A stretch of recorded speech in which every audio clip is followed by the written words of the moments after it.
What's up, everybody? I'm Jeremy, and you guys are watching Inside the Coils. I want to wish you all a very Merry Christmas. As you can tell, I'm trying to get into the season mood of it all. I had to actually dig through, try to find my Yoda Santa hat. But anyway, Merry Christmas, folks. This is the Christmas episode, and this is going to be an episode where there's a lot of changes coming for 2025. And hopefully you guys all enjoy them. I did bounce everything off of the channel members. It was received with very much open arms. They were all very excited about it. So we're going to see what you guys all think about some of it tonight. But we've got some co-hosts with us tonight. And all right, I was laughing my butt off here before we even got this started. And it's already spiraling downhill. So this is going to be just a glimpse of what you guys have to look forward to coming up. So let's go ahead and bring out Triforce Ren. What's up, the tree bearer? Merry Christmas. You know, John, if you put batteries in that, it actually does the voice change for you. What's up? What's up, brother? We got our brother Chris. What's up, bro? I feel boring now. Dude, we will dive into how much more you need to pick up the excitement level. But thanks for joining me tonight, bro. Thanks for having me, man. We've got the man that has already derailed me before the show even freaking started. Nathan, the Elf Master from Infinite Possible Python.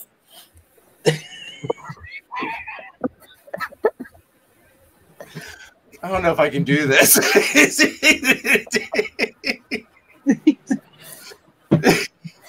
don't know what's so funny. Definitely be tough to take him serious in that voice. Dude, fall back into hiding. John's gonna go back to where he can laugh. You're just gonna see his shoulders going like this in the helmet. Oh God. But guys, thank you very much for joining me tonight on wrapping up season 3, year number 3 of doing this whole entire shit show of a podcast. Without you guys, you guys definitely have helped keep the wheels turning here. So I do want to say thank you and greatly appreciate it. John's, yep. Very welcome. Not a problem. You're welcome. Thank you. I can't even look at Nate. I'm waiting for Nate to call. That's all I'm waiting for. I need to put a piece of tape at Nate's screen just so like I don't even know what to say. I'm just waiting for it. What? What is the big deal? I don't understand. Your computer's broke. You need a new mic, Nate. Let's go through and say hi to everybody that's in the chat tonight. We got Tara from Voodoo Doll Royals, one of our top tier channel members. What's up, Tara? Thanks for tuning in. Yoo-hoo, the Yoo-hoo girl. Yes, the power of the Yoo-hoo comes from Tara. We got Matt from M&B. What's up, dude? Another channel member. Thanks for tuning in. Good to see you, bro. See Matt tomorrow. Tomorrow? What's tomorrow? Picking up rats. What's that? You got to feed the snakes those high-quality premium rodents. Ah! Now, does Matt get the taints? Sometimes. It depends. Depends on my mood. Taints? Okay. Proud of you, Matt. I'm proud of you. I call them tweeners, but he calls them taints. Yeah, they taint small and they taint medium. They're taints. And they're in-betweeners. Oh, boy. Mediums. I love the... Okay. The train wreck already. Oh, that poor man, he gets the taints on freaking on live. James Perry, what's up, James? Jason Phillip, what's going on? Another channel member. Thanks for tuning in. Here's all right. I want to say this. I'm surprised he's still a channel member. He got gifted a membership and he kept it. I'm super proud of Chris over at Balls Deep Reptiles for that. He can afford it. You probably somehow forgot. Late as always.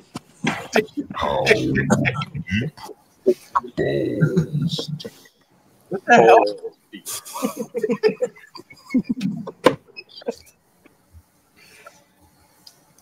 That reminded me of The Great Outdoors. Like at the one scene where John Candy's eating the old 96 or whatever. You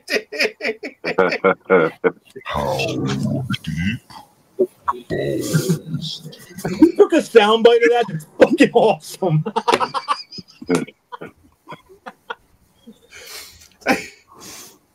Oh God! All right. Well, once we make the one announcement, Nate, I do have to find out. Did you get that just because of what's to come? This whole no, okay, all right. That's just you definitely outdoing me on this one. I'll take credit for that. That's my voice.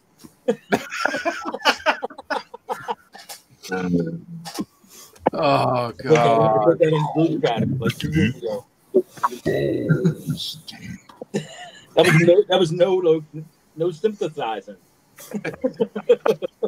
We got Shane in the house too. What's up, Shane? Thanks for tuning in tonight for this. What's already a train wreck, possibly. Entertainment. Yes.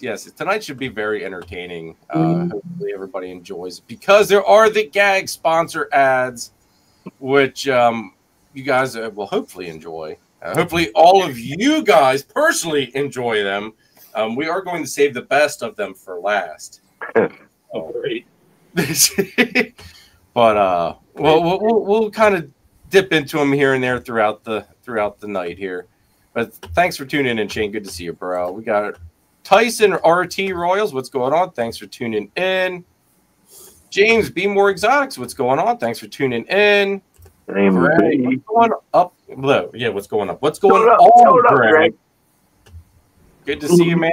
Actually, I do want to give Greg a little bit of a shout out here because I did not know Greg had a YouTube channel up until today, which I think he had just maybe started it here with this video. But that's been a minute. I was gonna say he posted it was like maybe 10-15 minute long quick glimpse basically of some of the displays there at Hamburg. Now I do want to give you a little bit of crap though, Greg. You go over everybody's display, all nice. You get to see all the snakes, especially Chris here being asked like you guys. Everybody got to see all his snakes. Get on over to old Jeremy. I just get a little side pan, go down from the, from the awesome backdrop there that Nathan made for me, down to the glowing green displays, and that's all I got. You couldn't even see the animals except for the couple exanthics. You didn't show the carpets, man. What the world? Anyway, who wants to see that? Well, I wanted to see. I was hurt.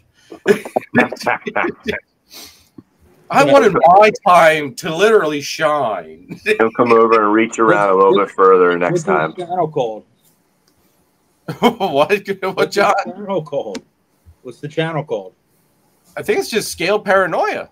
I think so, yeah. It's just his business name, yeah.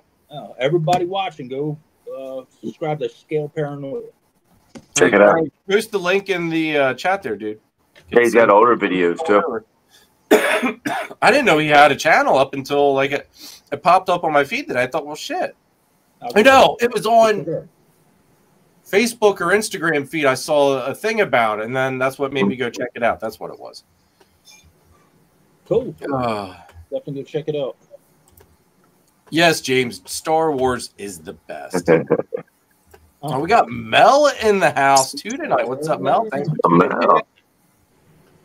Took a break from cooking. Smoking it. Look at this guy. We got Charlie in the house as well. I must have guilt tripped him too here. He decided to come back for a little bit tonight. But Charlie, good to see you, bro. Glad to see you are still kicking some ass in that contest. I do want to say, Charlie, I voted today too. I did vote today. Oh, I didn't vote yet. Oh, damn it! And I even watched his 10-minute reel, which I didn't know Instagram would allow you to go 10 that minutes. Holy crap! So it's like a long thing going through his collection and stuff. He had some freaking killer stuff, dude. Where do you go vote? Charlie, put the link in the chat there. You gotta go to Fat Man Nation or I don't know. I click buttons and it takes me there. It's under Fat Man Nation on Instagram, I think. Yeah, I can't But remember. you can probably find all on the- Charlie's stuff too. See, Charlie, Everybody go vote for Charlie. yes, go vote for Charlie. I think he was at like 33% today, but somebody did jump up to 23, which I was shocked. Yeah, nah, nobody's gonna touch him. He's got it. No, I hope That's Charlie. a quarter of it. Let's see here. What else we got? Who else we got? Oh, look at this guy. Look at this guy here. Good old Woodrow. What's up, brother? Good to see you. Let's see. Who else?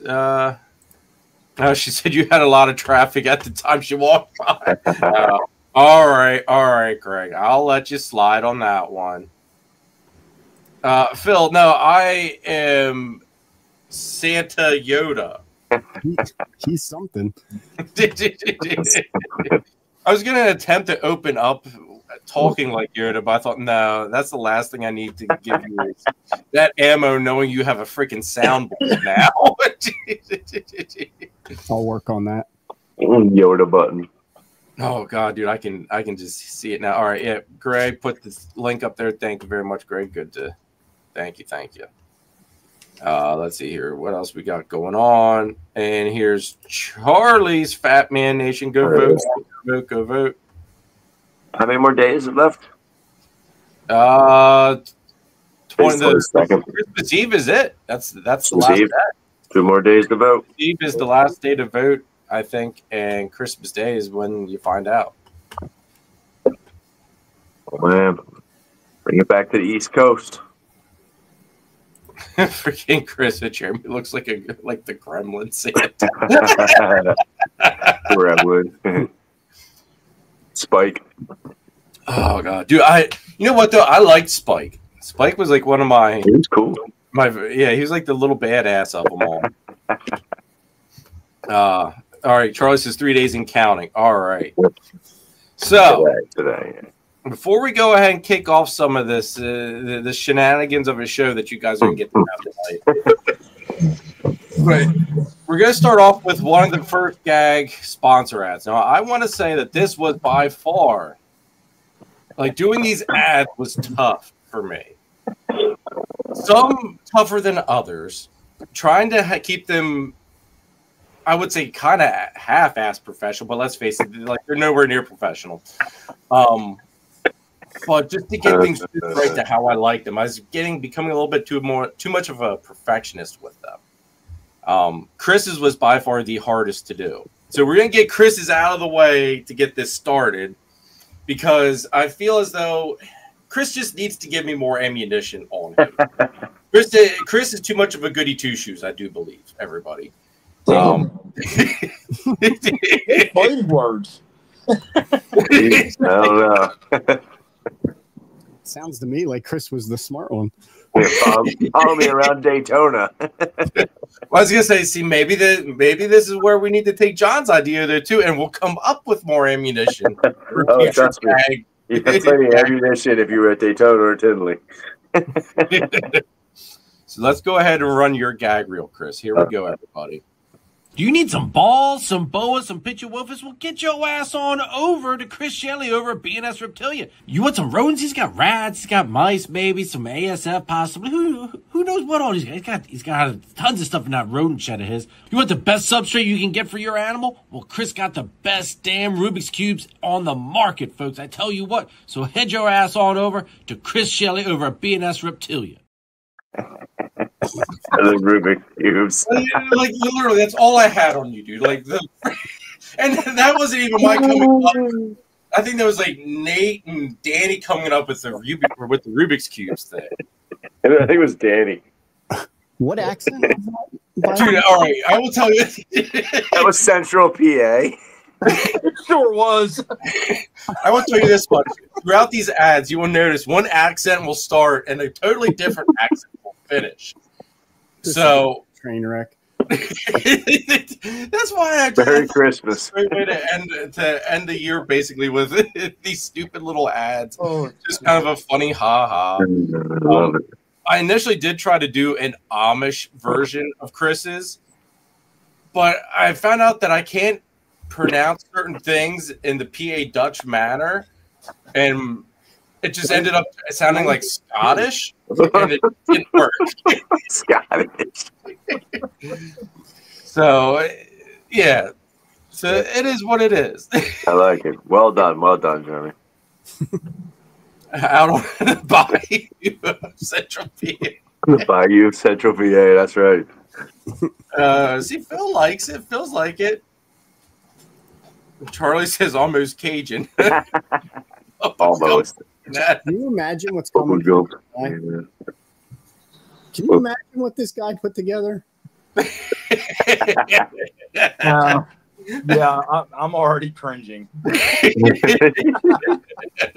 feel like I should just get off now. That's what I'm thinking. Oh, I will say this much, Nathan. Yours is last, my friend. Yours is last. Saving the best. I put yours definitely up on the pedestal. I'm sure you did. Everybody get your bottles of liquor out. Every time he says "bang, daddy," freaking take a shot. That's right. Every time you hear that combo, wrong sons of bitches by the end of this.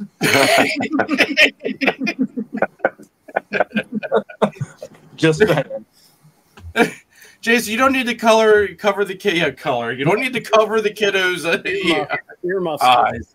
Maybe the ears, but Nate, you don't have any tattoos, right? Not yet. Okay, all right. Out here, Chris. just wondering. I can see. I know what Chris is thinking. If we do one of these whole road trip things that John's recommending we do, Chris is going to try to get Nate to do something really crazy and off the wall. The wall ain't ready for the PA girl.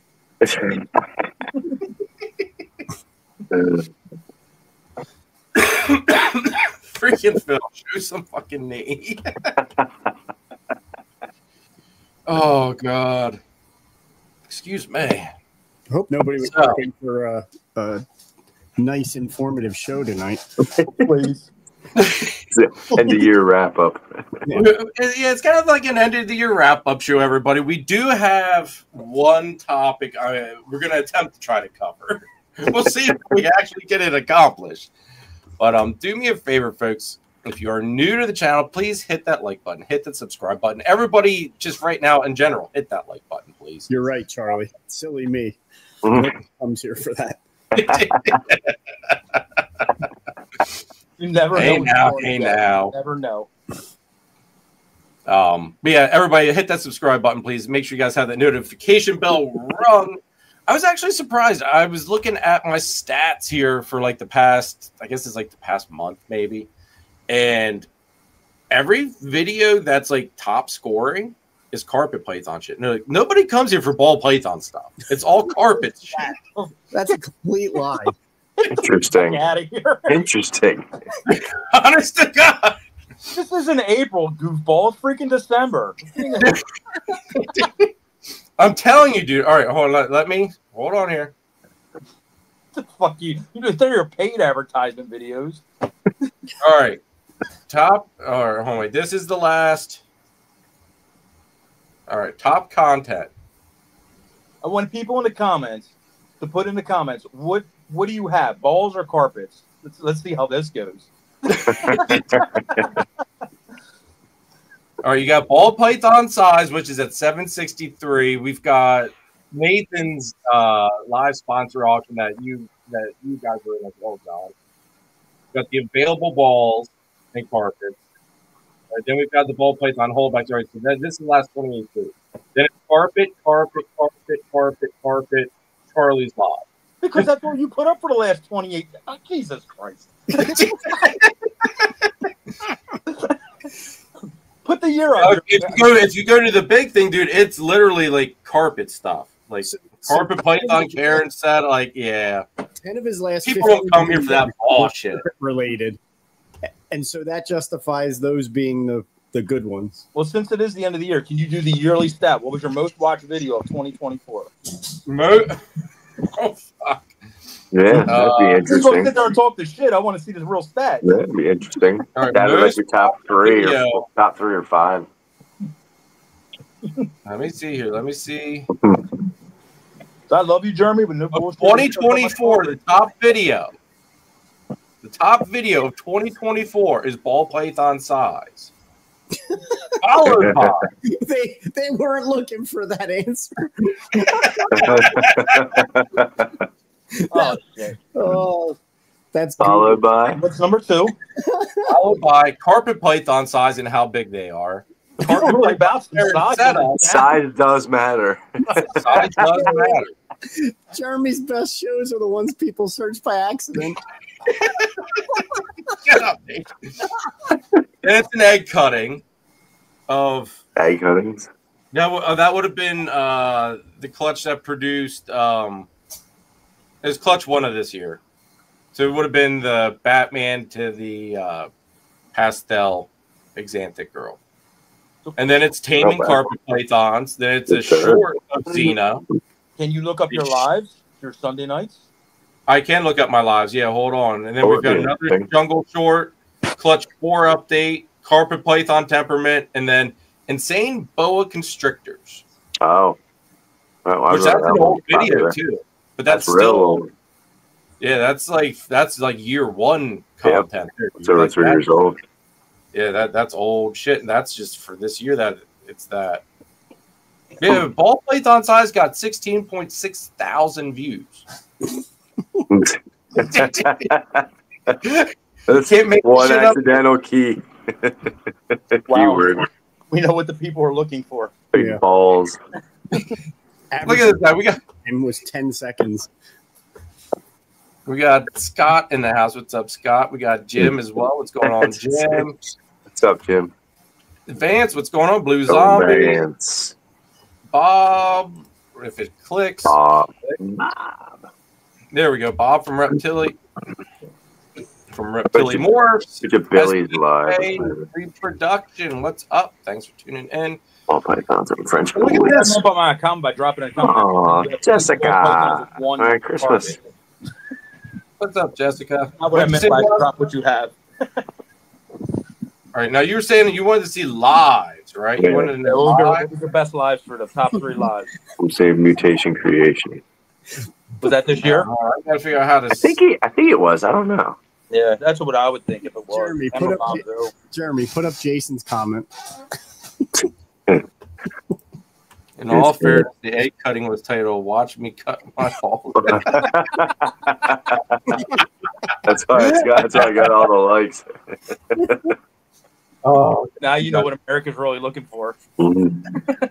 all right, Is that clickbait? all right. Ooh, this is actually kind of interesting. All right, top lives for 2024 was a Triforce live auction, followed by Ooh. Danny's live auction. So you beat the one and only Danny. And then you came in 3rd place, John. Oh. And then Kai. And these are all live auctions. Wow, they were all auctions. No kidding. It was like, how much can we steal from Triforce? And then it's another Danny live. Then it's Nathan. Then Triforce again. Then Kai. Wow. Now, the only Good The thing only- you do auctions. God, You it's have no think viewers. about it. The only other actual live content that you the watchers got remotely anything freaking from was it was a solo live with me, which is sad that's even on there that you guys couldn't have found somebody else to want. And then the other one was Brian from Bane of My Exotics. He came in at the very bottom there for 328 views for 2024, which it's all season 3 stuff though, which kind of surprised me that the older stuff like the Billy lives, like the Bob Vu live, like that stuff wasn't in there. Was that in 24? Yeah, that was just all. With Billy and Bob Vu, though. There was Vu in 24. I think I that don't remember. was the year. I think he was 23. I think it was 23 if I'm not mistaken. No, only reason I asked, like I said, do this again next year. See where you're at. See how it moves. Yeah. Well, I know, you figure, I mean, that the live auctions bring a huge crowd just because people are looking for that deal. I mean, let's face it, everybody loves a good deal. For sure. Now, for 23, this is where Vu was in. Bob Vu came in first for 23. Mhm. Robert from Husbandry was second. Nathan's live auction. Danny's live auction, which that would have been the Sync episode, I do believe. Yep. That was all time. Sync episode. What happened? Go and watch. I think if this is correct, I believe it's episode 44 of season 2, folks. Is it still up? Oh yeah. Oh wow. Do you really think I took that gold down? I didn't know if it was taken down. No. No. As far as I know, it's still up there. But, there's a lot of actually. There's some people I forgot that were even on the show. In all honesty, but yeah. Billy's live is 1, 2, 3, 4, 5, 6, 7. Came in 7th. Wow, so that's a shocker too. But anywho, all right. Okay, when is the auction start? Scott. What are you looking for, Scott? Let's start there. Let's cut to the chase. I'm going to give you a shout out there, Scotty, for anybody that does want some beautiful looking super dwarfs. Scotty just hatched a nice, beautiful clutch, so hit Scotty up. Ah, congrats, man. Hit a couple tigers or something in there. Dude, that's the one thing. Retics are I love the colors, the pattern. Their heads are goofy to me though. I think it's just because they're so long looking. Yeah. Well, I mean, they don't have that spade head to them. Right. I think that's what throws me for a loop with them. But the colors and the patterns, I do love looking at retics. They're built like they're built like predators. Their heads, man, like straight killers. Yeah. Built for speed. I think Scott said that his adults are only about the size of my carpets too, which is really to me shocking. I guess that's if he's just got a good line of super dwarfs though. So they're pure super dwarfs, and you feed them the right way, they won't get very big. So everybody, if you do need some beautiful super dwarfs, go hit Scotty up. Scotty does know his retics, folks. Scotty does know some things. So, all right, guys, let's go through. Give us a yearly recap. How are we feeling after this year? Either way, anybody can speak first.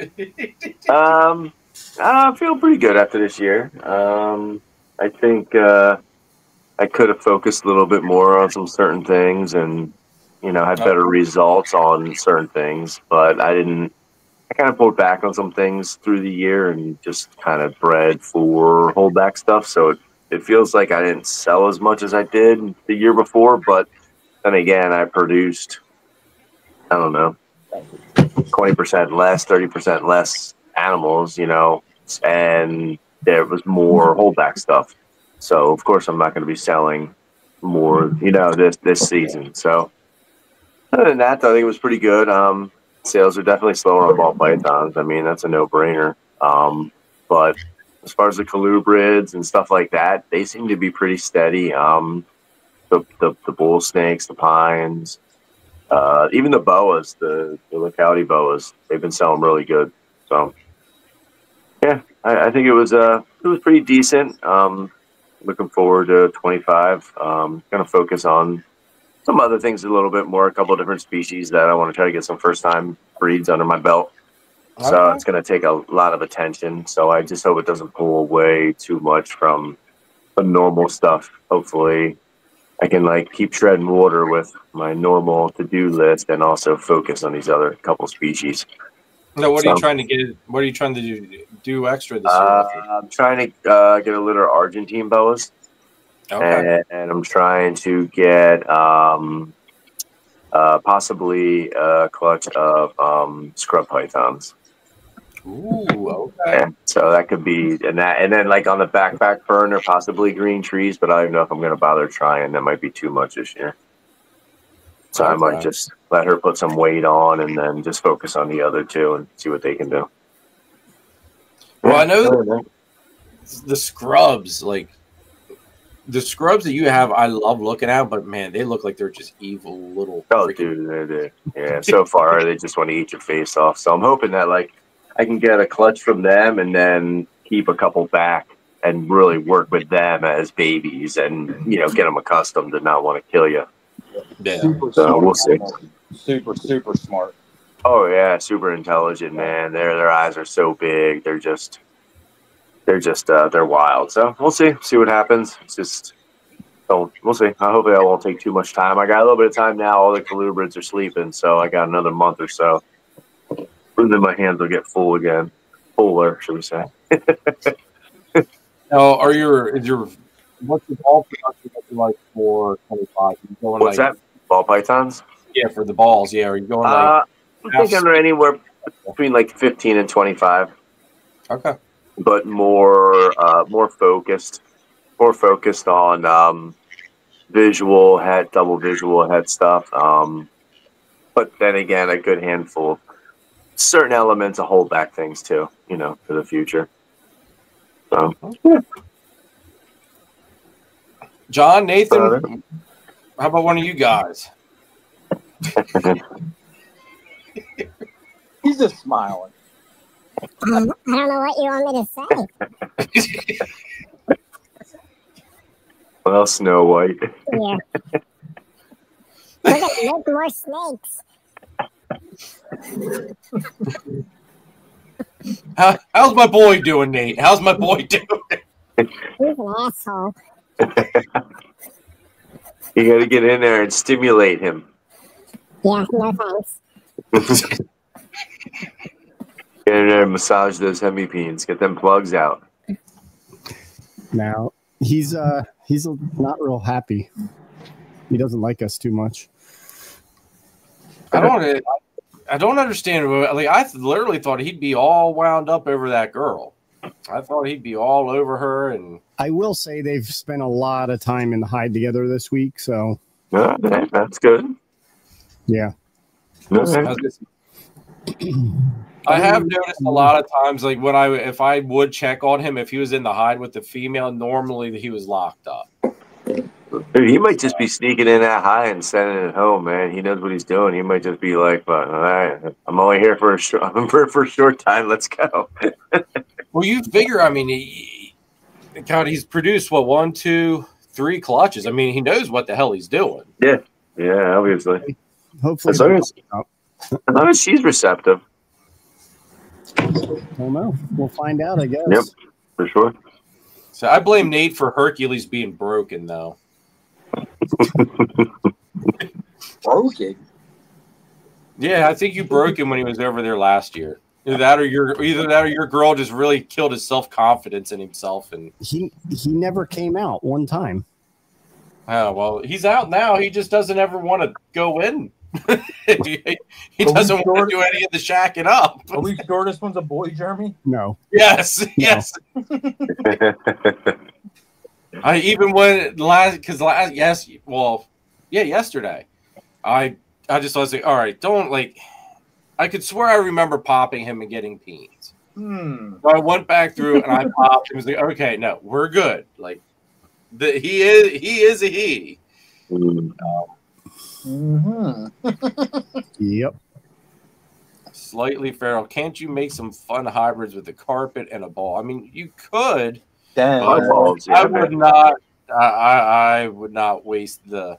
What are they called? Carpals? Carpals, yeah. I wouldn't. Yeah. Hybridizing with carpets, that's not my cup of tea. Yeah, hybrids are like some people do them and stuff, but I heard a lot of hybrids are like, infertile or whatever. Yeah, most of the time. Yeah. Carpanjos are sweet looking though, like jungle carpanjos. Right? Yeah, it's like the angry balls and stuff like that. They're pretty neat. But Yeah, they're okay. I like the blood balls are pretty cool. yeah, nothing I ever got to. It's a frowned upon. No, mine's not a he.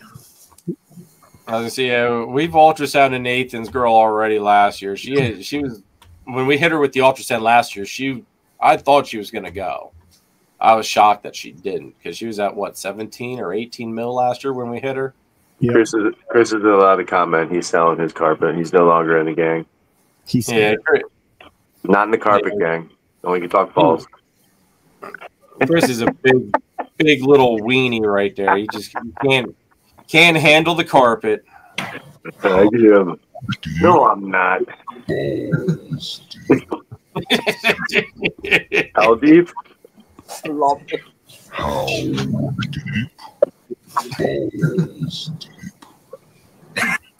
Sounds like freaking Krampus or something. I did that one morning, like freaking, like I don't even know, real late in the morning for Chris on the group chat.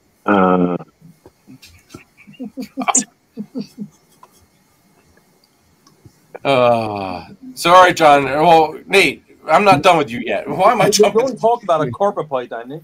Get him, Jeremy. Carpets are too much. Dude, all right. God forbid we make you do a little work, Chris. I'm sorry. Have you seen him at work? You've seen the pictures of him at work. Come on now. The big animal like he looks like he does at a show. Oh, Channel's nothing but carpets, but come on, man. Then gotta talk a little bit about ball pythons. Not so bad. Well, Wow. Keith, Creative Gen X, what's going on? Thank you very much for the $2 super chat. yeah. What's up, Keith? Merry Christmas to you as well, bro. Sunny California. So what's your how is your season, Nate? Because you've been kind of MIA quiet all year long. Season's been good. It was busy. It was frustrating. It was a lot of stuff. But overall, it was a good season. We got the projects that we wanted to get done for the most part. Now I'm playing the game of figuring out what I actually got. So part of that is been working with Charlie now for, God, I don't know, better part of the year, trying to get this bang test finished. So we're just waiting on that. And then we should be able to finalize some of what we got, just to be sure what we think we have is what we actually have. So, does he still need sheds for the bangs, or is he beyond that point? And he's at the everybody. If you have them and you haven't sent them, send them in. Okay. We'd rather have them and not need them. Okay. I got to remember to save the next time that boy sheds. Yep. Now, what would you say your highlighted animal of the year was? Because I got to say, folks, I got to see some of, almost I think everything, at least that Nathan has. You think you did? Literally dropped my jaw.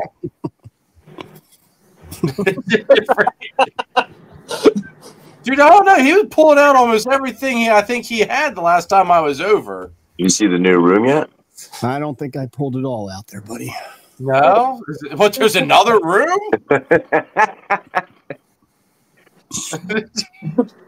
We talk about size here.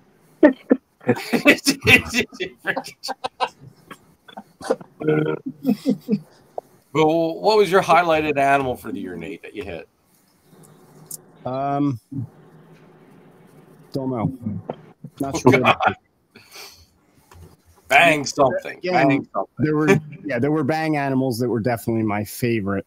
I'm not 100% sure yet what everything is, so I don't even want to guess as to what some of this was, but we definitely hatched out some absolutely crazy stuff. Nice. Nice. Now, what are you cooking up for 25? Like, what's your 25 season looking like? Are you kind of gonna keep focusing on everything, or are you at a point where you gotta kind of sit back and wait a little bit? And a little bit of both. There's a few there's a few projects with the Bang stuff that I do want to get on the ground this year. Okay. But I think a lot of this year will be just other stuff I want to make. A lot of the Bang projects are a little bit on hold because I have to wait for certain animals to get up to size. So there's some little couple, I'd say 2 or 3 Bang projects that I'm ready to go with for this year. But I think this year, I don't think I'm going to do, maybe half, of what I did last year as far as number of clutches. I think I'm going to focus on some other stuff that I've had growing up in the racks that I want to see that's not necessarily Bang related. And then maybe pick back up with some of the Bang stuff come 2026. Okay.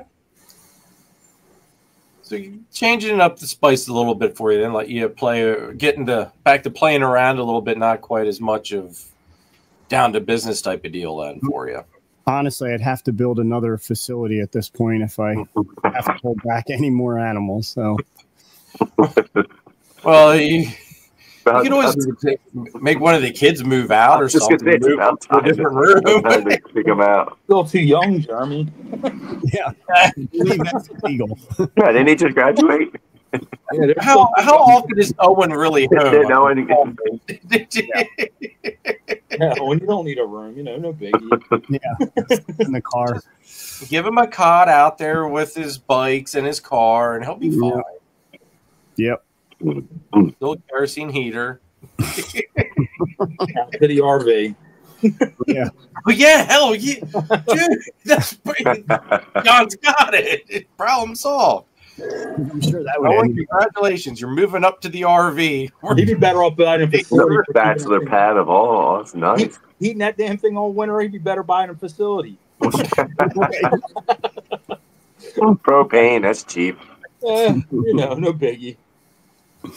Yeah. Oh, God. But overall, all right.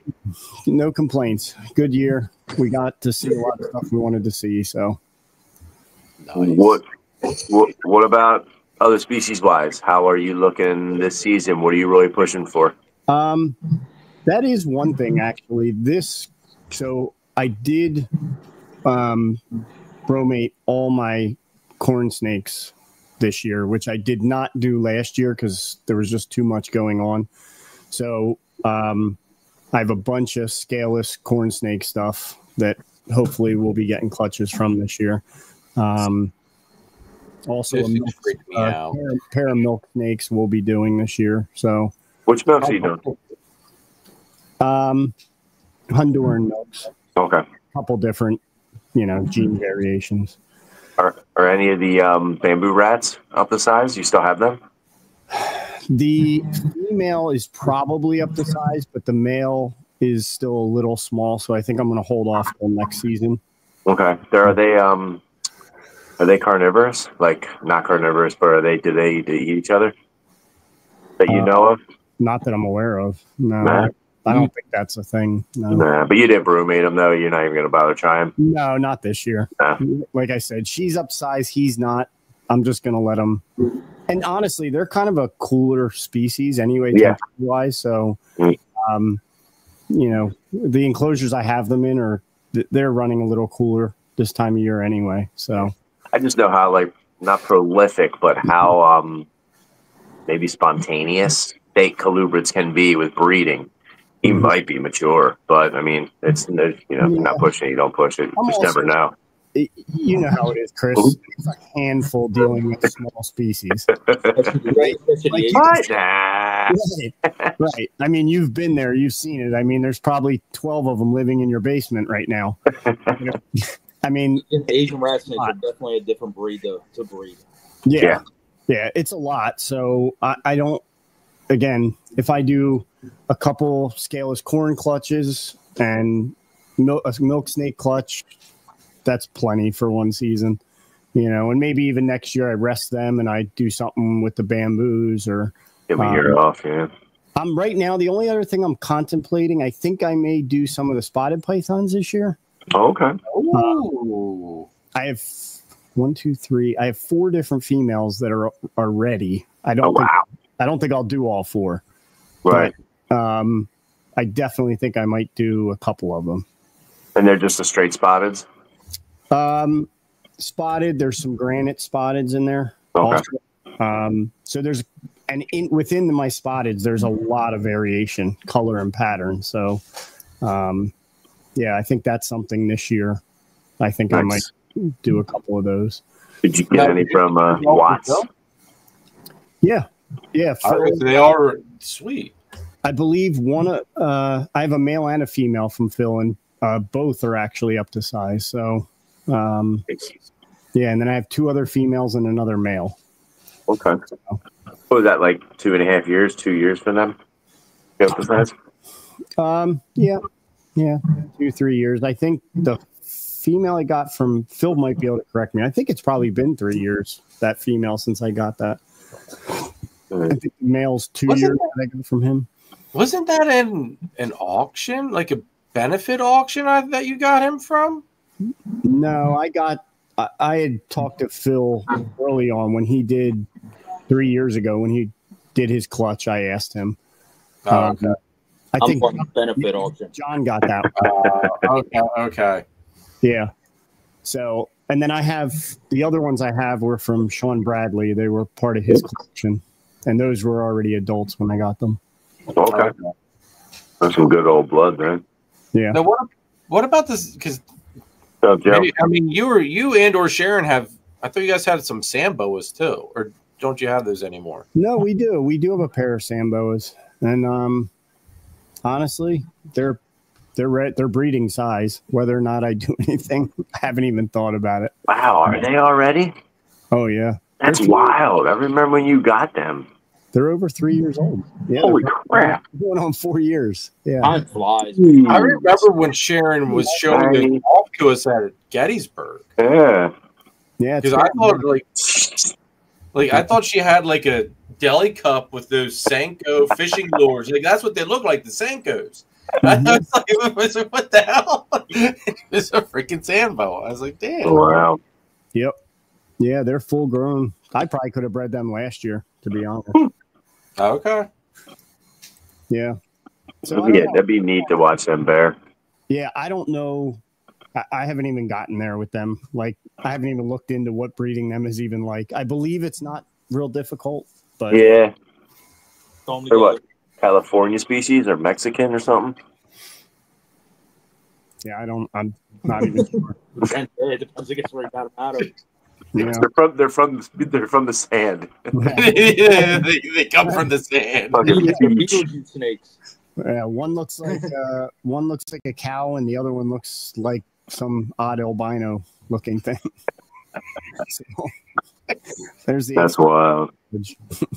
What about the geckos? Are you doing anything gecko wise for this year? No, probably not. I still have a good amount of stuff left over, and I'm growing up some of my visual exanthic stuff, so I don't think I'll really do much with them this year. Not even the Chihuahuas or Kahuas or however the hell you say it? I still love looking at that thing. Whenever I go over, dude, I always look at that thing because it is the coolest looking gecko in the world. Oh, yeah, they definitely are cool. We might, maybe. I do have a pair of them that are ready. I could definitely breed them. Because I don't think there's that. I mean, maybe I'm wrong, but I mean, I see the cresteds, I see the gargoyles, but I don't see many of the Chihuahuas out there. No, not as much, I would say. Here and there. Yeah. It used to be the poor man's lychee, but now they caught up to what lychee price is. Yeah. So, John, how about you, brother? What was your year like, and what are you looking for 25? My year was fan-freaking-tastic, even with the market being down. Made a lot of stuff to hold back, a lot of stuff that took me many years to actually finally hit. We had a couple really nice Ghost Clown combos this year. Hypo Clown Redemption. Yeah. So you hit some of the dream animals that you've been wanting to hit for years. Yep. Yeah, we had a couple Pompeys this year, which was put them on the ground. It was fun. hit a lot of lace combos this year. I put a couple of them in the whole back doors. I got some available in the morph market, and more will be coming out. I got at least another 150 animals to probably post over the next couple months. Yeah, I mean, like I said, the Bang project, we got our feet on the ground with that. Made a couple of really nice animals. Pleasant surprise. I might release a couple photos here and there in this upcoming year. Then, like I said, couldn't be more ecstatic for the Bang project stuff. We got a couple really killer projects lined up for this year. You know, hope all goes well and take. And it's just rolling along. Like I said, anything is Nate. I got some scaleless corns on my pair this year for the different animals. Woma pythons. I'm still on the fence whether I'm going to breed them or release them. I thought you got rid of those. No, I kept them. No? Yeah. I thought they sold. No. I had a couple people interested, and you know, the economy this year, the market, everything was just a little shaky. So people got cold feet, and I had a guy wanting them, and I'm like, you know what, I don't want to sell them now. Like, you know, with me, if anybody knows me, anybody watching, you got to hit me when I'm hot. Like I put some up. Trust me, I'm a hoarder. I might go off. I wish I had the I go room. to market quick as I put it up sometimes. I'm not Scott. We're gonna have to fight over them. Scotty sounds pretty confident that they're coming over to him. I don't know. Big, they're nice and healthy. Like I said, I might give it another go this year. I got to talk to Christine. We just got to figure out where we want to go with that. The balls, I'm going to do business as usual. I haven't even started pairing yet, but I'm going to probably do a lot of better quality pet animals plus some project animals. It's probably got this year's going to go just trying to shoot for what we're known for. It's just the most wackiest looking cool combos you can possibly put together. A lot of stuff that hasn't been tried. I'm very keen on trying to do stuff that just can't find. Yeah. Type it in the morph market, like it doesn't pop up. So play with some super blackhead combos and trying to go for some of that, 8-ball combos with the crazy ringers, trying to put some PHI in them, make them darker, lighter, mahoganies that are abyss, basically dark mahoganies, try to get some clown in them. Somebody wanted to know how breed them at. They're big. Yeah, my one was. Our girls are huge. Yeah, they're huge. I'd say at least 4 years old. I don't know about weight. My That ones was are going probably to be my other question. Is, I mean, it seems like a lot of Australian stuff goes by more age than it does weight. Yeah, our ones are older. Yeah. Yeah. We got them at the other house. All right. We've been here 8 years. So 8-9 years, man. Oh yeah. I just using this pets. Like I put them together 2 years ago. It's 3 to 4. Yeah. Yeah, I got 2 years ago on one of them. I was like, I just look. They're my trash cans, man. When I got extra rats, just like having them. But yeah, we're gonna go business as usual with the balls again. I'm not slowing down. Like I said, market, it's coming back. I'm not worried about it. Hi, Tara. So, a lot of people going in scared. We still don't move, man. Pretty snakes move. Goal price point. It is. It is. High ball and everything. Yep, hypo, clown, pied, hyper-pied. Make them fucking shine. Got the scrambler gene. I'm gonna mess with that a little bit more this season. Put that in some high orange dream. Holy shit! Stuff comes out with super electric orange. Fuck that high OD. Get that in the bang, man. Yeah, I mean, don't worry, man. There's a lot of bang news coming over the next year. Man, we thought of that, huh, John? Yeah, it's You're welcome. There'll be a lot of bang news coming over. Hold on, let me write that down. Hold on. Why did you think of that? Come on. Send the super chats to Jeremy, everybody. You're welcome. Scrambler to bang. Gotcha.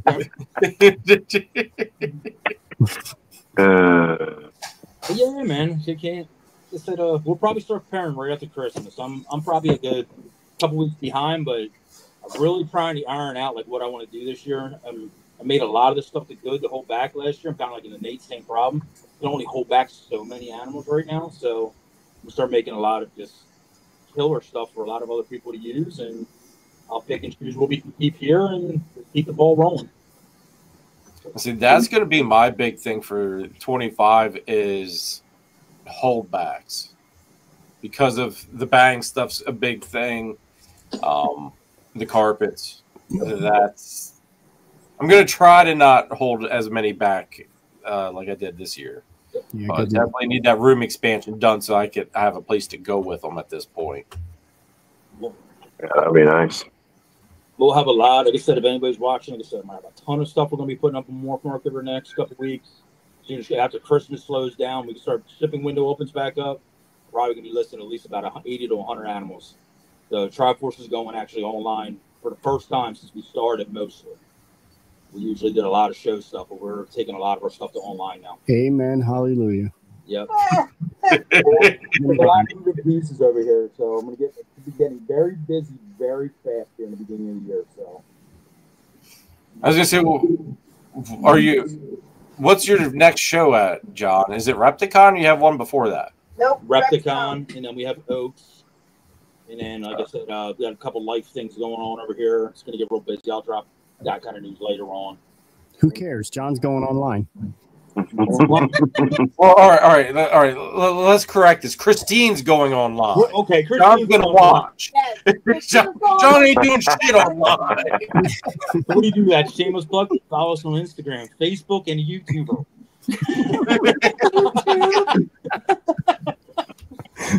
The Instagrammer, the Facebooker, and the YouTuber.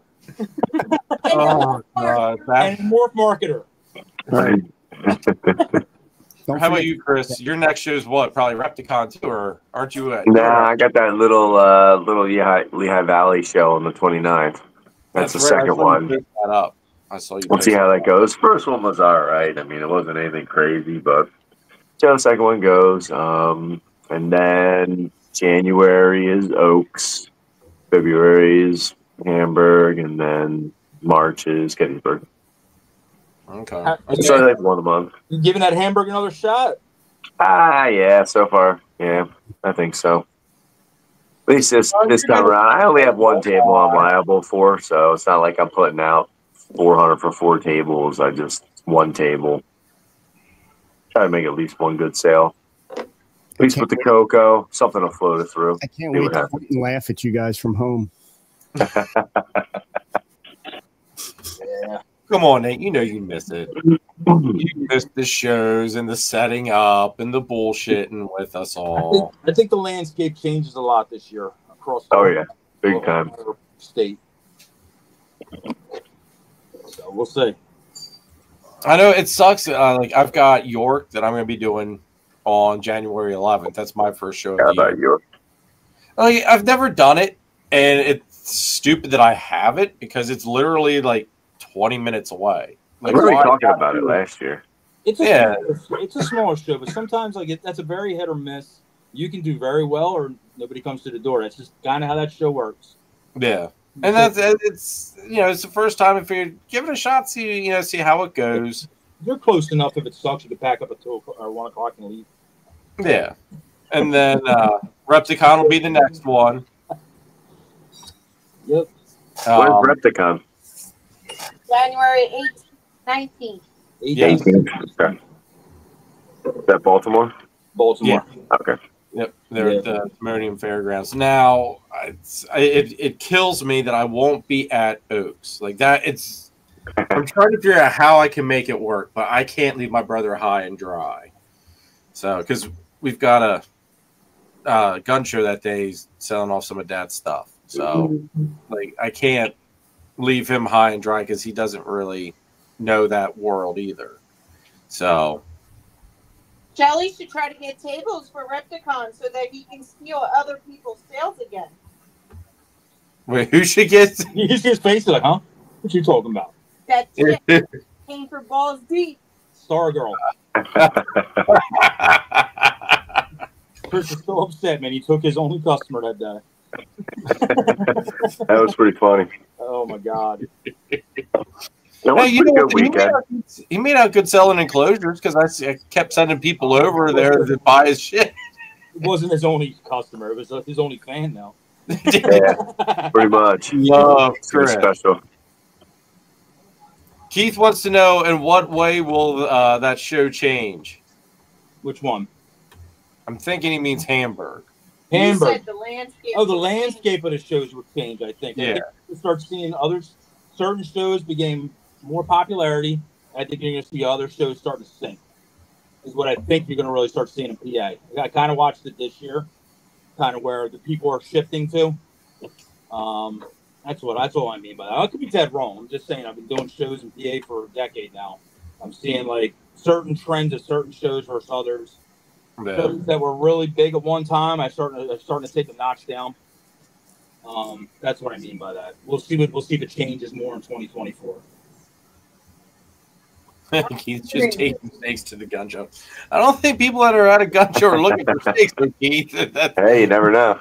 I get you are right. Yeah, that's true. There's a lot of breeders pulling out of certain shows too over the trend of the 2023 into 2024. They used to do certain shows for as long as time will go on that are pulling out because of how shows are going. Yeah, and here's the other thing too. Christine put in there: the overlapping too sucks, and how close together they are. There's no more hype about a show because if you miss one show, well, there's another one the next week. Right. So it's kind of killed the luster of them. Also, why did people go to shows over buying somewhere else? Yes, that's another thing I mean by changing. I mean, the online has gotten so good, right? It was to get deals, but you can get those deals online. This is true too. Some people do like the tangible item in their hands or at least in front of their face, but the experienced person, not necessarily, but the first time buyers, they do. But But now you're able to go to a site like Morph Market and almost grab anything your almost heart desires for actually a reasonable price, depending on what you're buying. right. Back in the day when you went to shows, you went in, we're hoping like a Triforce would be there and I'd have something maybe there that somebody else wouldn't. So they would basically come over and be like, okay, here's the deal. $500 animal, it's $300 in Triforce's table. And if you go over to like this Morph Market now, it's actually the same animals basically. And then you might even have exactly the morph you want in it. The shipping has now come down because, like I said, Darian has fixed the shipping with Morph Market, which is why we didn't use Morph Market as hard as we did until recently this year. I really started pushing the Morph Market stuff because the shipping now doesn't outprice the animal. Yeah. We used to literally, I would do shipping, I would put up a $150 animal. Well, if it's the $80 to $120 to ship it, it kind of really wasn't worth it for a lot of people. Like, come see me at a show. And now it's going like $19.99. It's going down the street. They're like, you know what? I'm going to save my gas. I don't have to get my 6 people into the show with their family. Go up to the freaking rock table and this table to keep my kids busy. Drop $300 to buy the same snake. Yep. You know what I'm saying? So that's what I mean by I'm watching the shows, watching the people come down, and I'm watching the online go up. I mean, that's what I'm personally experiencing. It'd be different for everybody else, but like I said, after doing this for 10 years, it's like that's what you used to come through the door was. You used to rush to the show, try to find everything before anybody else does. Well, now people are coming in noon, 1 o'clock, and need bedding. They need crickets. Oh, shit, that snake's great on the table. I'm only going to buy it because I haven't seen it that low a price. So then they buy that because they're not there really to buy the snake, but they can't leave it there because it's such a good price because everybody's racing to the bottom. Yeah. Technically, we're all racing to the bottom at that point. It's a whole nother conversation. But that's kind of what shows have been this year for us. I mean, at least that's what I feel. No, I agree with you. Like after you said about it, I started watching more what people are carrying around at shows, and it's feeder cricket, feeder bugs, it's sticks and rocks. Like it's all just little knickknack stuff to throw in your enclosures. That's what a lot of it is. And show's never been a really super high-end place to get rid of high-end animals. Like, I used to figure, like, we don't get me wrong, we can sell a $1,000 snake at a show, but it's a lightning strike. The average would always be between that, like, $25 to $500 range. As soon as it starts getting over $500, it starts really not becoming a show animal anymore. It's becoming, like, a investment animal, right? Yeah. So there's, like, not a ton of people coming to the door because investment people are looking online for exactly what they need for their project.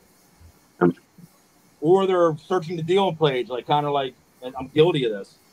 Since they put the auctions up in Morph Market and put the deals pages up, I don't think I'd look for an animal unless I'm looking for a specific. I haven't checked like the recent listings in over a year. I kind of go, what's on auction? What's on the deals? And then I kind of shut the phone off because I'm just doing that for 5 minutes when I got a break or something. I used to go recent animals, like, oh, cool, what's been listed today? I don't even do that anymore because, like I said, the auctions are way more interesting to me, and so are the deal animals. And I kind of base a lot of shit of like, if I'm doing it, I talk to Scotty, he's doing it. I talk to Jeremy, he's doing it. Nathan's kind of doing the same thing. Like, 10 cents is this. That's what most of us are doing. You know? Yeah. Keith, we'll touch the base on that here in a second. I want to run another one of the next guy. With all that said, I'm still doing shows, guys, and still come see me. I still got great, absolute killer deals. It's just basically I'm just going to lessen up some of the shows we're doing and moving pieces of where I'm actually going to go.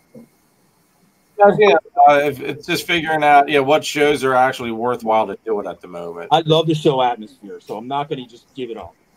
But there's going to be better deals, different way we're going to format stuff at shows. That come see us, like, we'll still have a killer deal. All right, here's the next. Ooh, it's John's. John is next. Is Christine with you, John? Oh, she sure is. She's watching. Here we go with the Triforce ad, folks. Oh, boy. Head on over to Triforce Morphs for the best knockoff $5 snakes on the East Coast you're going to find. So while you're there, grab a crested gecko for $3.50, folks. Every snake from Triforce is like a box of chocolates. You have no idea what hidden genes you're going to get. Triforce Morphs. Who knows what the hell's in it? Pretty accurate. That one was pretty accurate. I give you credit. Doesn't even have anything to say. That was not bad yet. Jeremy, that honest to God should turn into the real ad. It's like a box of chocolates. Why hasn't that been John's ad all year? Finally got it right. That wasn't the spoofiest, truest damn thing there ever was. Right. That was perfect. And you were way overpriced on that freaking gecko. $25, folks. $3.50. See me.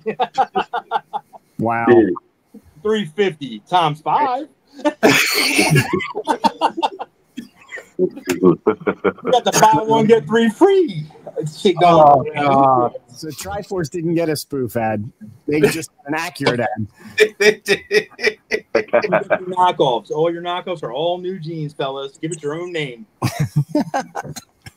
Well, while we're at it here, since we are an hour into this, why don't we go through what you guys say and do Danny's, and then we'll do Nathan's last here. Oh boy.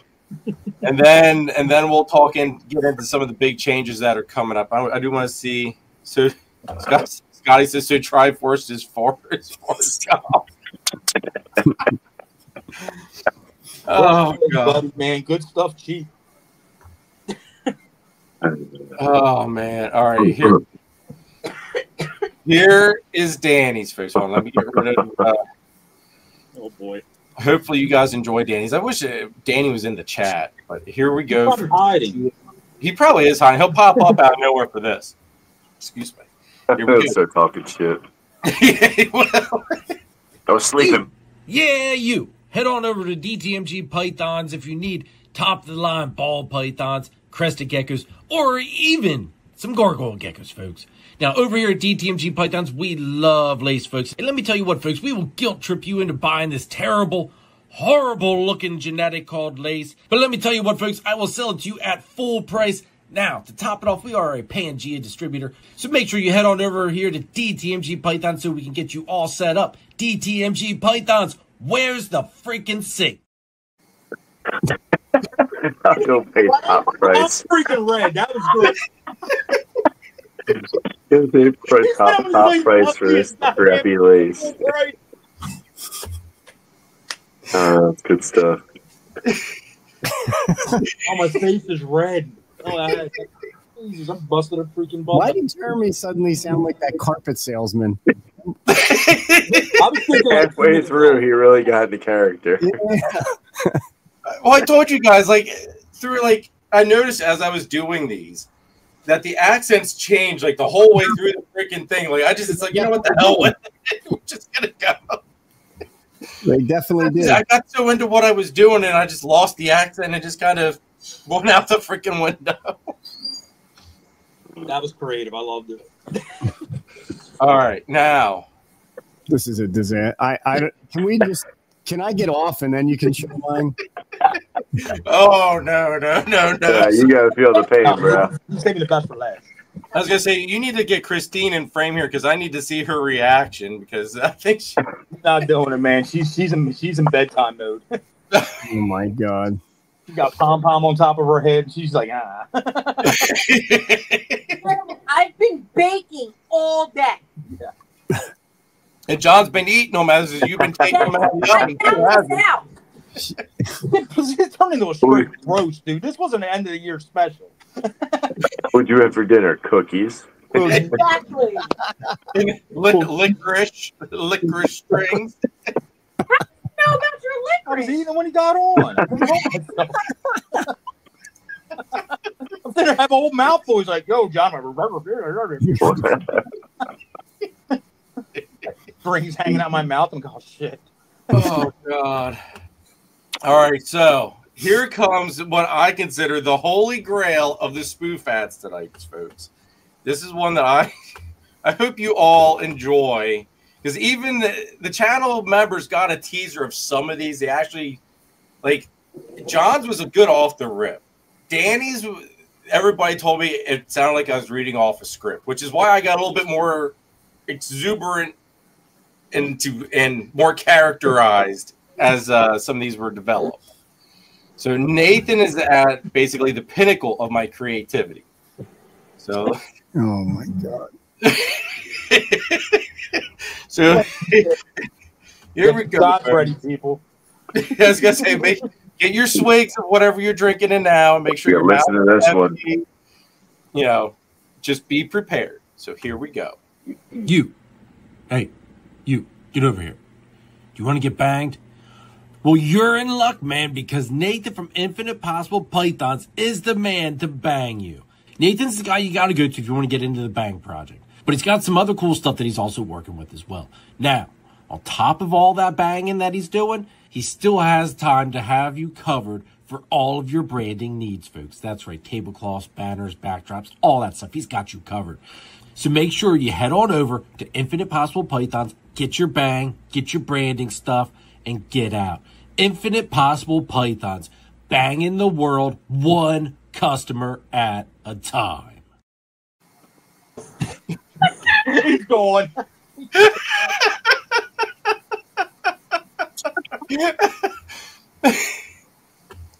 I should say he should not feel too bad. He didn't bang Daddy him to death.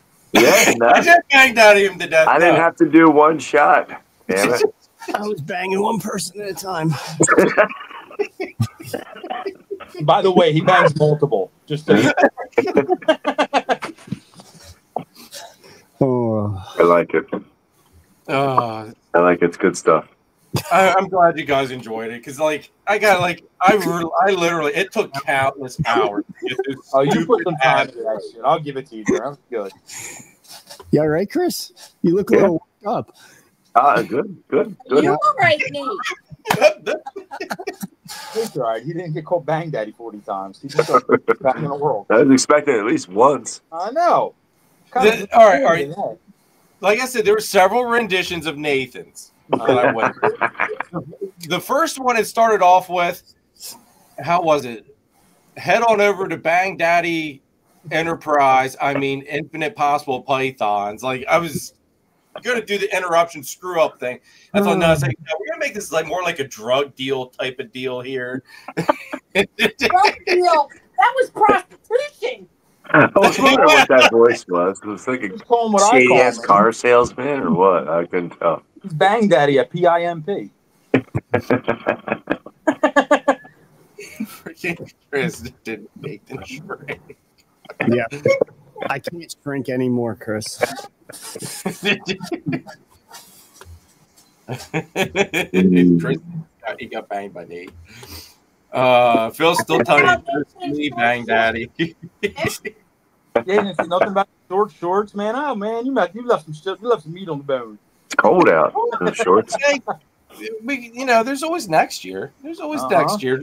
Maybe this becomes a yearly. We doing a yearly spoof thing.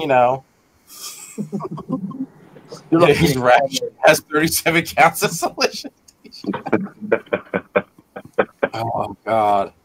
Got lucky he didn't call me. All right, so good job. So I just want to be clear here. We your show, and in turn, that's what we get. Yep. I just want to make sure that I'm clear on how this works. Yep. Okay. So, Chris, now that being said, since Mr. Balls Deep there did kind of hint here at this because he has no idea what the hell he's even hinting at yet. But one of the big changes, folks, is you're going to get to see these three gentlemen right here on here every week. Now, not necessarily every one of them every time, but we're going to have a co-host for now on. So either John will be on, Chris, or Nathan. We'll see if we get one or two. We'll see how we'll figure it all out. There's some, little things to get, worked out, fine-tuned. But we are going to be having a co-host with us. It went to show. It went to shit. He thought he was getting a co-host until he put all them things out about us. He locked us in before he put that shit out. He's getting when he thinks. That's all. He's like, "Oh, you guys will help me out, right? Support me." Yeah, now I'm gonna talk some shit. Yo. Well, I liked how Nathan renamed the group chat that I started for us. like that was the first thing he freaking did. Yeah. Jeremy searching for his bitches.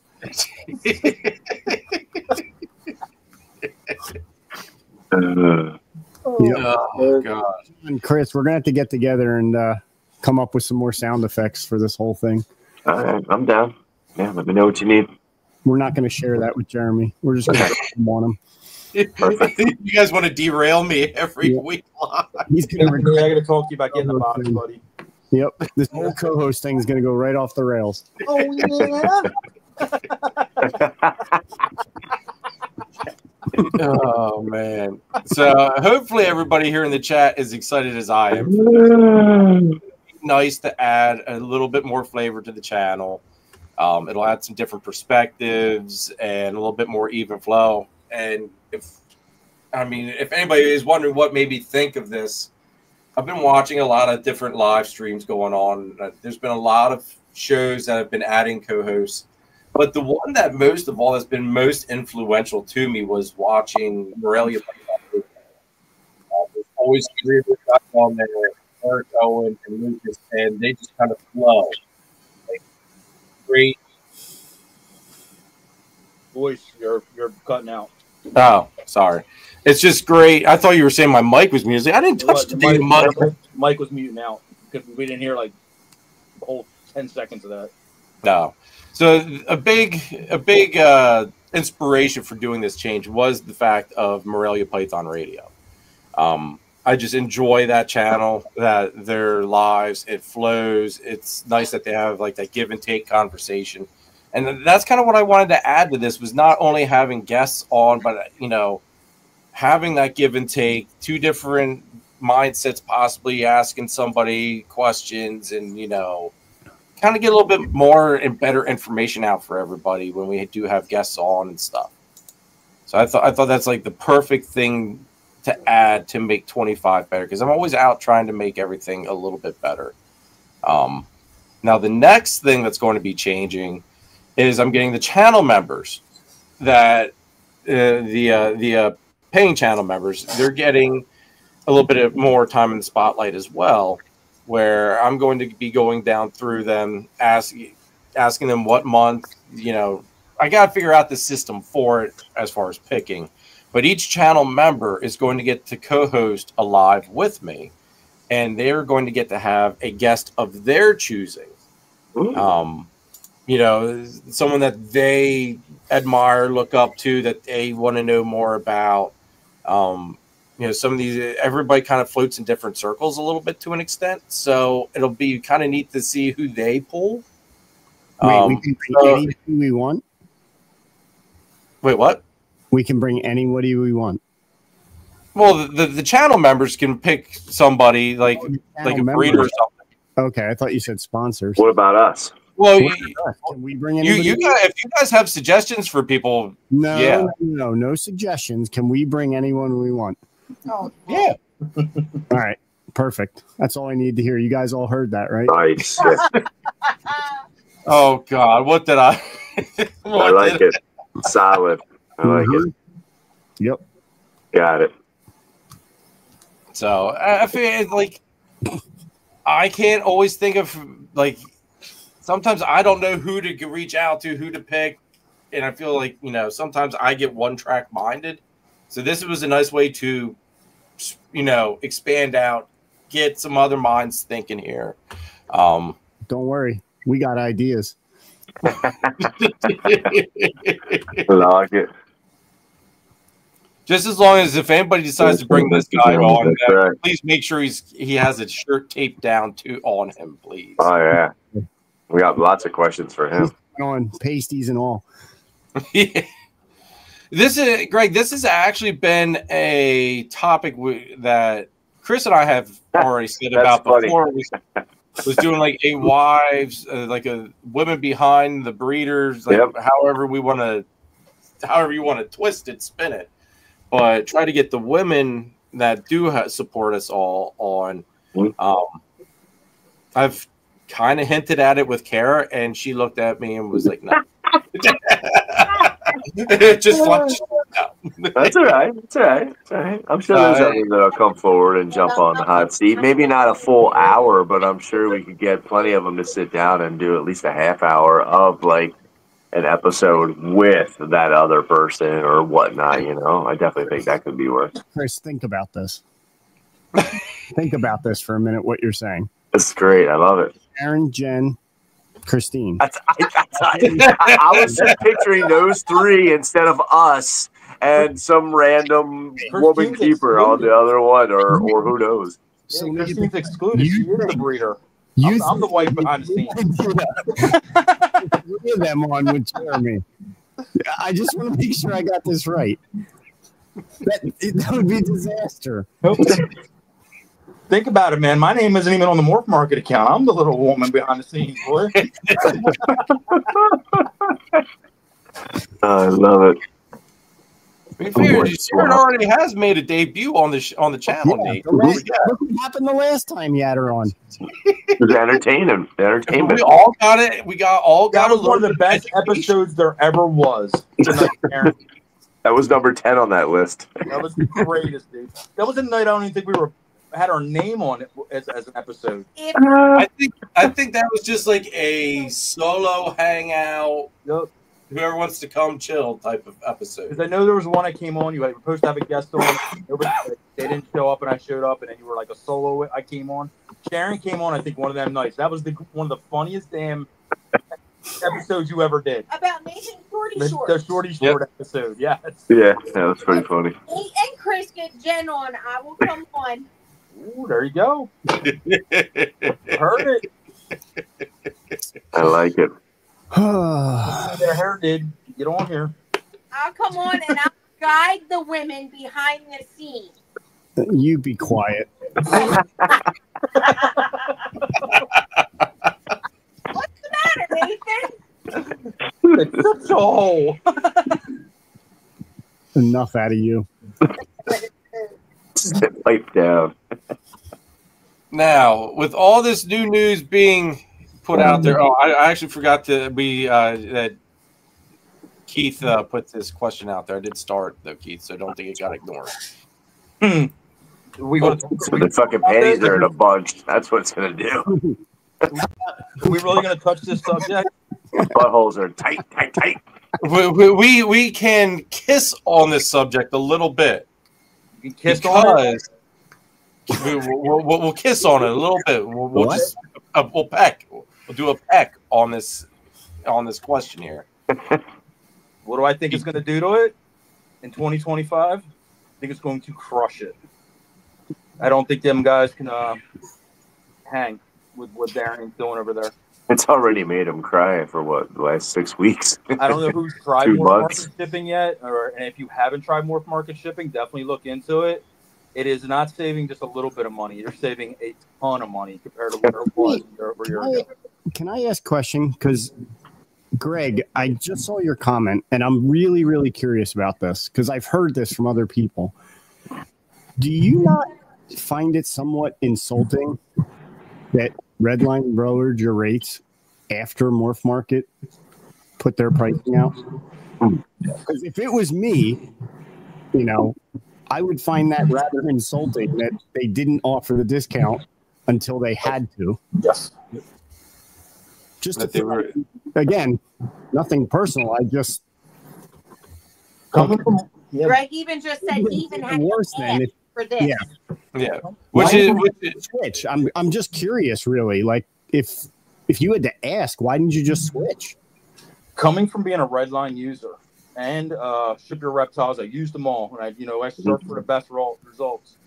Redline was the first one to bump me down and was the first one to jack me up, and without warning. And I was like, okay, it's just economy. It's just the way it's going. Shipping's more gas. And it wasn't just a jack up, man. It was literally when I started with shipping, I was doing $60, $70 was like an average. We were at a time there for a few months before the whole Morph Market thing went like bonkers. Our average was $75 to $95 a shipment. To the point where I was actually paying out of my own pocket because I wanted to do good shipping for my customers. So I left it at $60 flat rate. I was coming off the table. I was paying on everyone over top, and we actually had a shipment. When I almost literally started crying about this stuff, Nate will tell you, I had a quote come back for $138, and I couldn't tell the customer, no, you bought my snake. I ate it. So I shipped the snake for virtually cost me $15. After they paid me for the snake and everything, it was a free snake across the country, $15.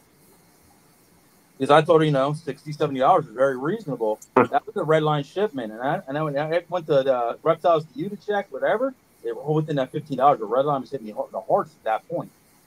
We called in, one shipment would be good to give you that discount code. Next thing you know, I get the discount code, one snake be good, boom, back to the same old rates again. Well, we switched over to Morph Market shipping right when he released it. It was last auction, Jeremy. I think I shipped out how many animals, son? 16? 9 packages. Well, 9. Yeah, okay. That's 16 animals, 9 packages. How much did you save? The first shipment from Morph Market. The first shipment?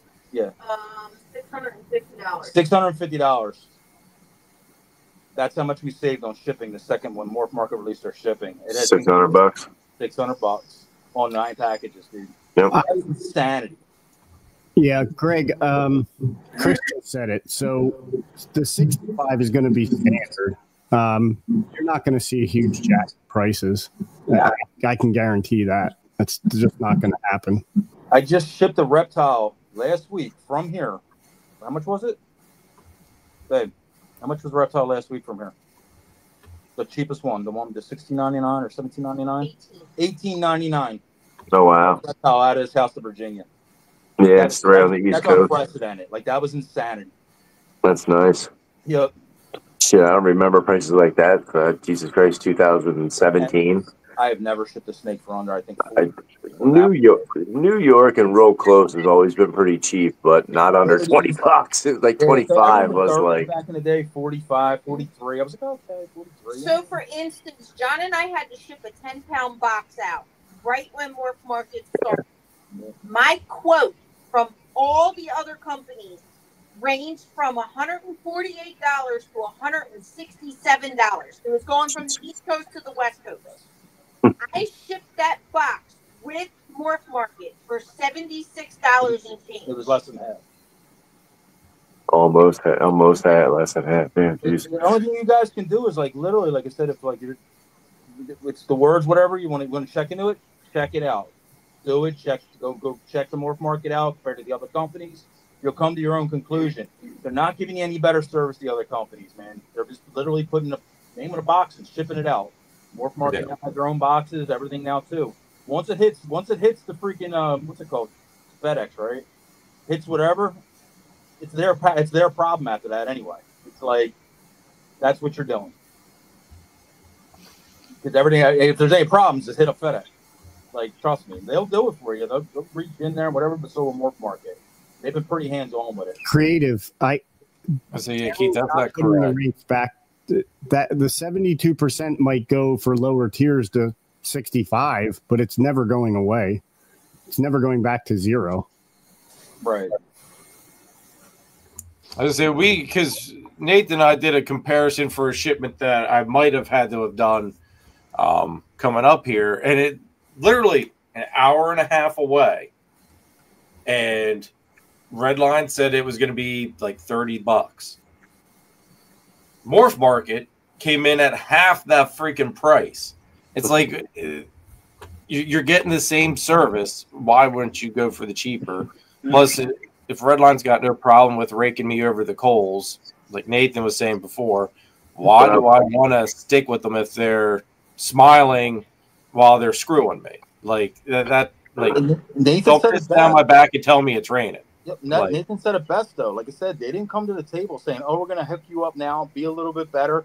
They weren't doing it before Morph Market came out, man. They were taking over our money, going, "God damn right." They weren't they weren't hooking you up. They effed you with a smile is what they did. Yeah, they did. That's how I feel about it. I'm a very skeptical person. I take all the information, I'll gather it into one thing, and then I'll use it. That's what I did. And I'll admit, like I went from because I was doing Ship Your Reptiles. And then Redline came into the picture. It was cheaper, so I switched to Redline, gave it a shot. And then the price, those prices started getting more expensive. Like John said, I wrote it off as it was, the economy, everything was going up in price, whatever. Now with this other option with Morph Market, talking with people, hearing what's really going on, and then plus seeing what's really going on, it's kind of, It really a white glove service like they said and all that crap, then I'd be like, okay. Dude, all right. But it's not. Because I had one problem shipment with Redline so far with using them. It wasn't Redline's fault, it was FedEx.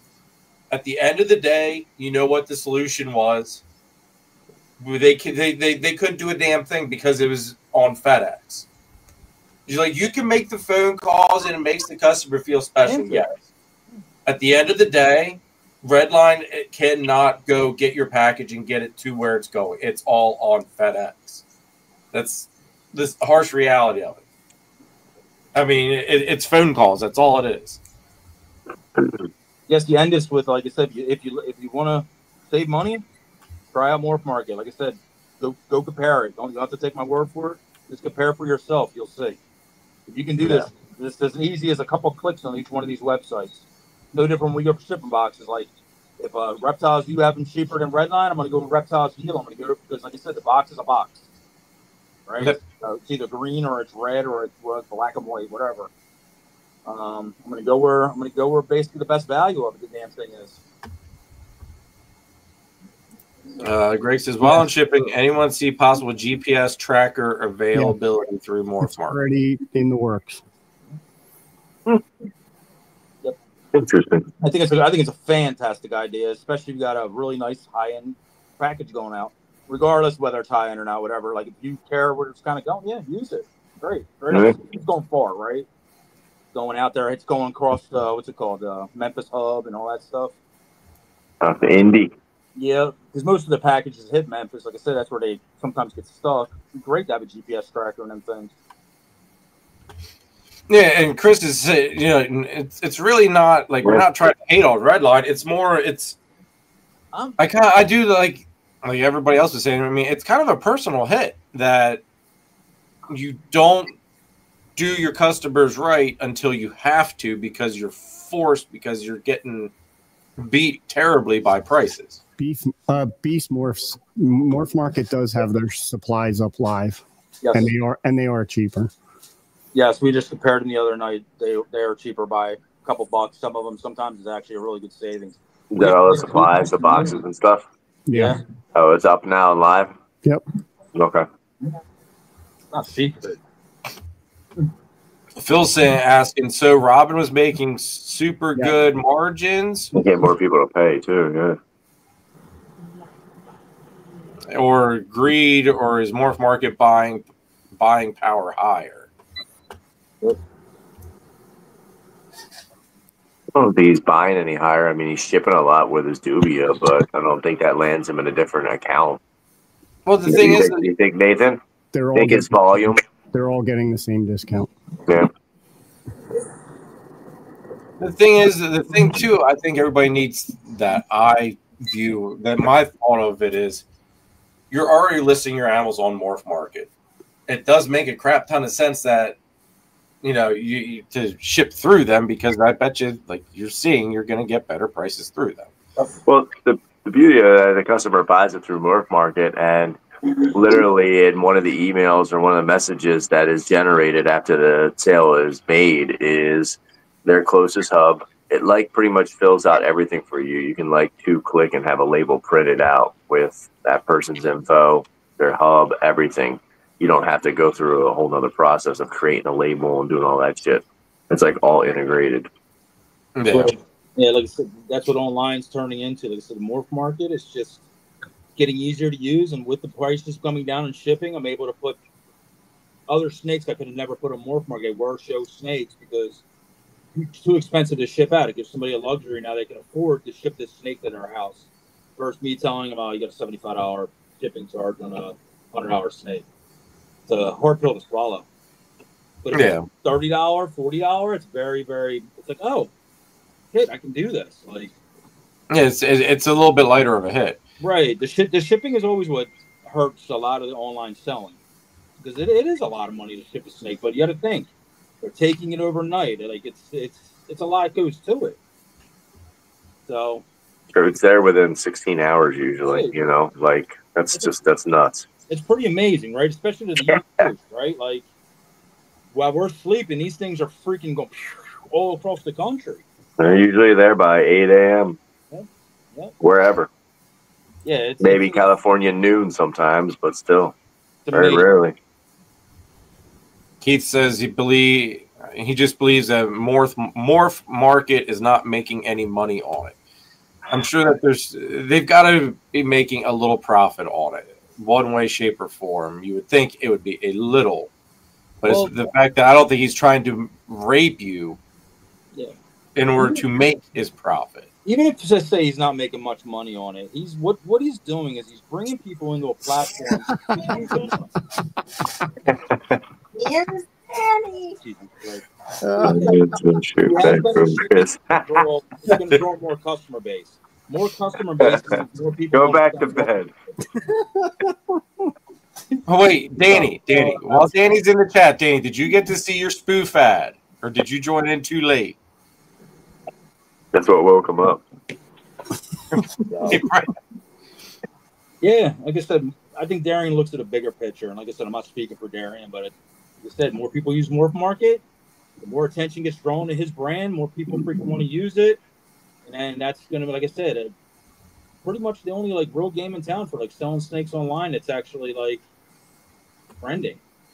I mean, there's other things like a Palm Street or whatever these guys are doing, but.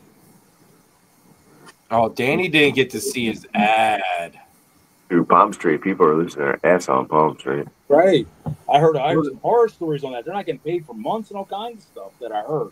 Again, it's I heard a DG Pie was ridiculously cheap on there. Well, supposedly they had to pay a percentage, right, to use it. Then it goes into a money thing, and then they don't get paid out until whatever has to pass, and it can end up being months. I heard somebody's got money. And again, it's something I'm not going to try, but I don't know, man. It doesn't seem worth it to me, right? I was actually talking to Greg about the Palm Street thing because he just signed up or whatever with it, and I think he had asked in the members chat if anybody had thought about or looked into it or whatever, and I told him, I was like, the stuff that I've been hearing, it's I ain't even touch it. Yeah, see, right? Palm Street doesn't pay until buyer marks it as received. Even if the bad part about Palm Street, even if I just said, just say it isn't true what I just said, that's what people are talking about, and it's more than one person I heard this from. So that's actually really bad stuff going out about it. So it's not being whatever. It's being frowned upon right now with a lot of people. I know Adam did a couple, but I haven't talked to him about him yet. So maybe I'll reach out to him after the holidays, just for curiosity, because I'm curious. I'm curious to how it works. I haven't, like you guys said, I haven't heard anything great about it, but between Adam and then also Fear to Fascination. They've been doing a lot of shit with it, doing a lot of reels, Joe and Ash. So curious, reach out to them, just message them. We'll see. Yeah, everything I heard is just hearsay. I haven't tracked down any of this stuff, unlike shipping, which I have done the legwork on to see the comparisons of prices. Like I've actually done the data for that kind of stuff. So. No, that I don't know. I just there's too many avenues for the auction crap as it is. I don't think we need a whole nother auction block. Plus, like the fees and stuff like that we've been hearing. I think the auction's going to keep rocking and rolling until people are out of inventory. I mean, I think that's what's happening. Once they're out of inventory and the demand goes back up, we're going to see the auctions get less and less. $15 snakes. Crazy things because all it's normals. People are going to be in demand for the better snakes. They're not even going to hit the auction block anymore. That's all you're seeing is demand is really, really, really low right now, and the supply is super high. As soon as that flips, the auctions won't matter anymore. People are selling on auctions because literally they're not getting their stuff sold on other stuff. So they're hitting the auctions. Well, there's only so many Pompeys. There's only so many DG. There's only so many freaking blah, blah, blah, DG, het genetic, stripe, clown, whatever. Because you know how hard these things are to make. Anybody that's breeding these damn things, it's like one out of X amount of eggs. But as soon as them kind of snakes are gone, and you can't just go, I'm going to go buy one here. Well, the price is the price. If you want it, that's what you're going to pay. And that's the supply demand bullshit with it. That's all it's going to be. It's like no different in the bang gene, right? If you want it, you either pay for it or you don't get it because there's not that many to go around. And that's all there is to it. And like I said, until Nathan releases one, you're not getting it. And that's just the way it goes with the ball pythons. Any species, right? That if rare snake, somebody wants it, they'll pay for it or they won't. Somebody will. Especially if they really want it. Yeah, right.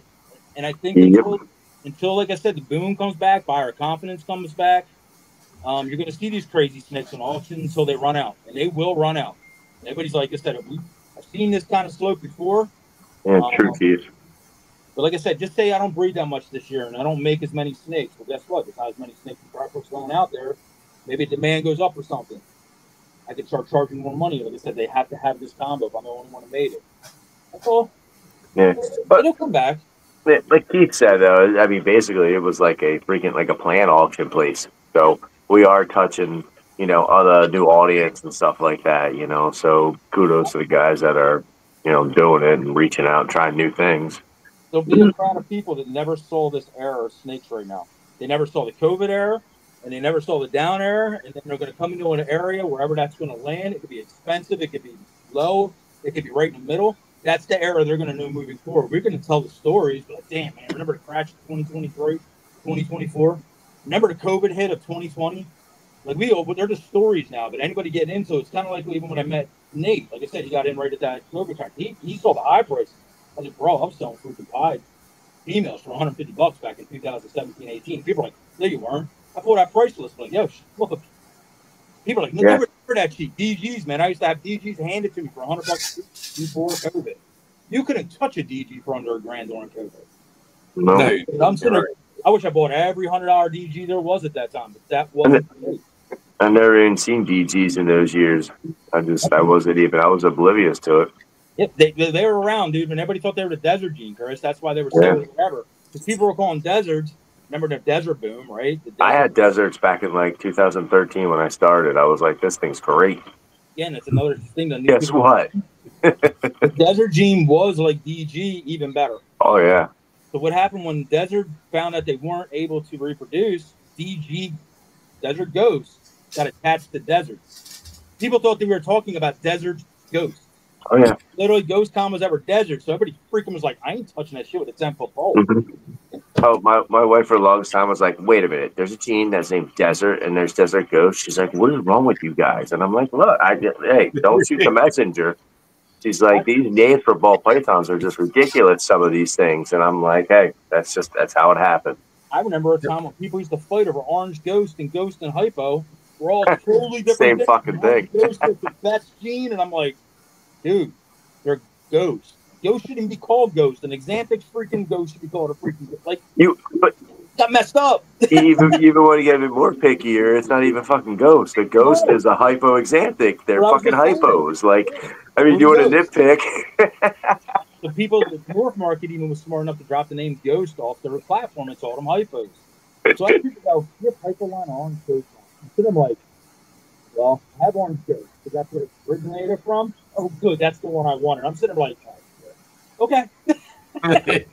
They're hypos, man. They're so bred out right now. And don't get me wrong, not all Ghosts are great. Ghosts is a quality thing, but it doesn't mean a hypo is not an orange Ghost or a Ghost is an orange Ghost. Like, look at the Ghost, use your eyes, but like, that's a kick-ass. Some do look better, right?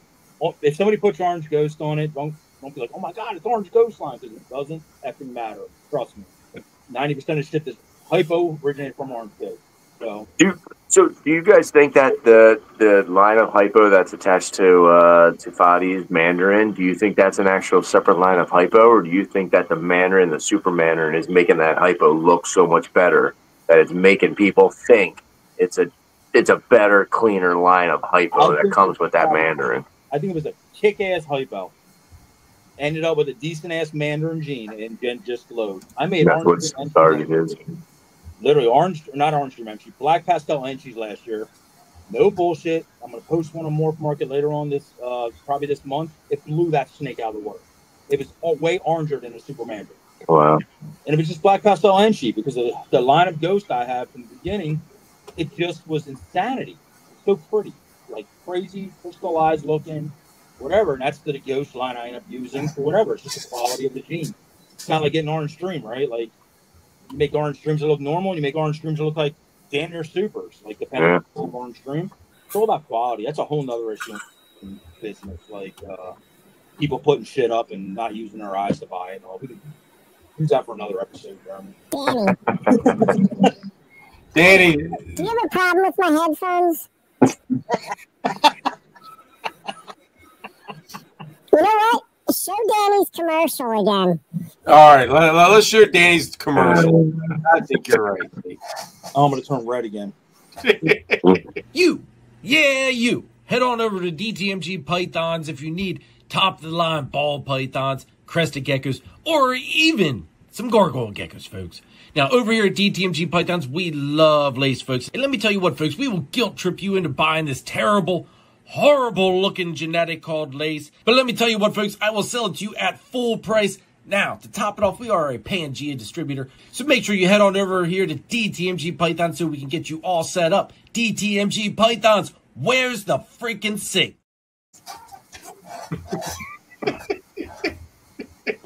Full price. You said Nathan's was the best. I'm sorry, Jeremy. Danny's was amazing.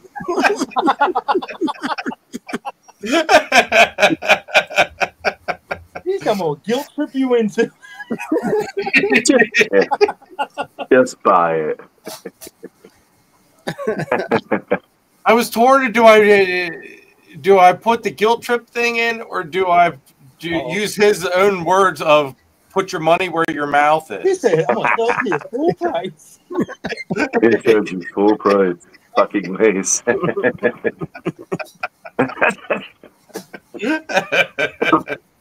We love you, Danny. We love Making you. a comeback, Danny. Oh man, God, that was great. I did enjoy making those freaking spoofs. I gotta say. Where's the freaking sink? I will be honest. I was going to reach out to Chris because I thought I had a picture of it. But I was going to reach out to Sorrentino because we all know Sorrentino's got a violent ball. And I was going to ask him for that picture because I didn't feel like having to go through, screenshot, and all that crap. But I forgot to do it because I was going to have that at the very end instead of I was going to have Danny's logo, but then like in the corner I was just going to have him with the sink.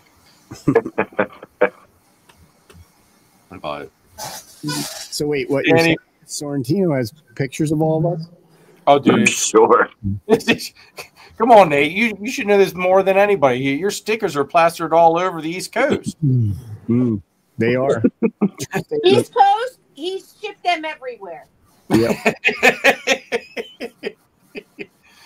Every picture frame in your It's funny. Made their rounds. On 2 different occasions now, I've seen like people's reels where they're like filming something in their snake room, and I'll see the sticker. So I know they went out to people, clearly. Clearly. Yeah. Just a few. Oh man, that and then his freaking Christmas sticker, which I'm surprised he didn't make a new Christmas sticker this year. He been quiet this year. Yeah, right. He has been quiet, yeah. Why are you egging him on? Oh, he'll be back to form, man. He's healing. He's still in recovery. I'm so proud about that scar, though. You would think right now would be the time he's working it. He's all healed, man. He's back to work. I think he just started back to work. Yeah, a couple of weeks ago. He'll be up to his shenanigans soon enough. Danny's over here. I don't even know what team he's referring to. How about it? 5 turnovers. Philly. Oh, that was horrible. Well, I'm guessing that was the Eagles losing. To the fucking Commanders. Hey, man. The quarterback got hurt. It's about that time, 12-2. It's about time for somebody to get hurt on the Eagles, especially a quarterback. Lost like 5 guys today. It's pretty bad. I'm working on one. It figures. I wanted them to lose a game before they went into the playoffs. I just didn't want them to lose that way. No, not that one. Saquon on ice skate going backwards. When the guy sits over the ball and goes like this and goes, hey, he's running. He's going that way. Here, tackle him. It was bad, man. See, I will be honest. I know absolutely jack shit about football. Like that's not my world. See, that's how everybody feels about you with your Star Wars bullshit, Jeremy. Hey, look up, and you're the only one that understands my pain. I'm just saying, though. Like I said, I like Star Wars too, but I'm a jack of all trades. Like Trey. No, I can. Richie likes them too, man. Hey, Chatty likes them. I love it when Danny starts busting on us for our Star Wars stuff, but he's just as freaking guilty with his shit too. It's the son of a bitch used a mini hand to point out his snakes, and he had freaking pool cubes fucking pushing them around the table on an auction. Don't forget the bird's nest. Don't forget the bird's nest. He's like, check out my pool cube. Put it in the side corner pocket. I was just waiting for one to go in. It's like bird nest. Yeah, freaking bird's nest, man. That episode go down in infamy. It never ceases with Danny. Like, there's always something. Not only to make it memorable. Then he tried to convince us it was called a hat. Like, get the fuck out of here. Did Scotty ever get his bird's nest? Apparently not. They said Danny never got that bird's nest. You ain't getting that bird's nest, man. That's a collector's item. That doubled in value, Scotty, after all the time it's been talked about. I said, son of a bitch, man. He literally put the bird in the bird nest. I lost my mind that night when he pulled that thing out. Then he wanted to call it a hat. I'm like, no, better ball could be called a nest. There you go, Scotty. He'll bring it to Oaks for you. Probably have a couple snakes in it. Hey, it might. You never know. And you say, feed these sons of bitches for me. Here. Handoff. On your way up north, stop by the sanctuary for me. Oh, God. So, the other thing, too, folks, is that some of the channel sponsor stuff has been changing as well. I will probably be adding maybe one to take the place of the 2 that we have lost and or dropped. So there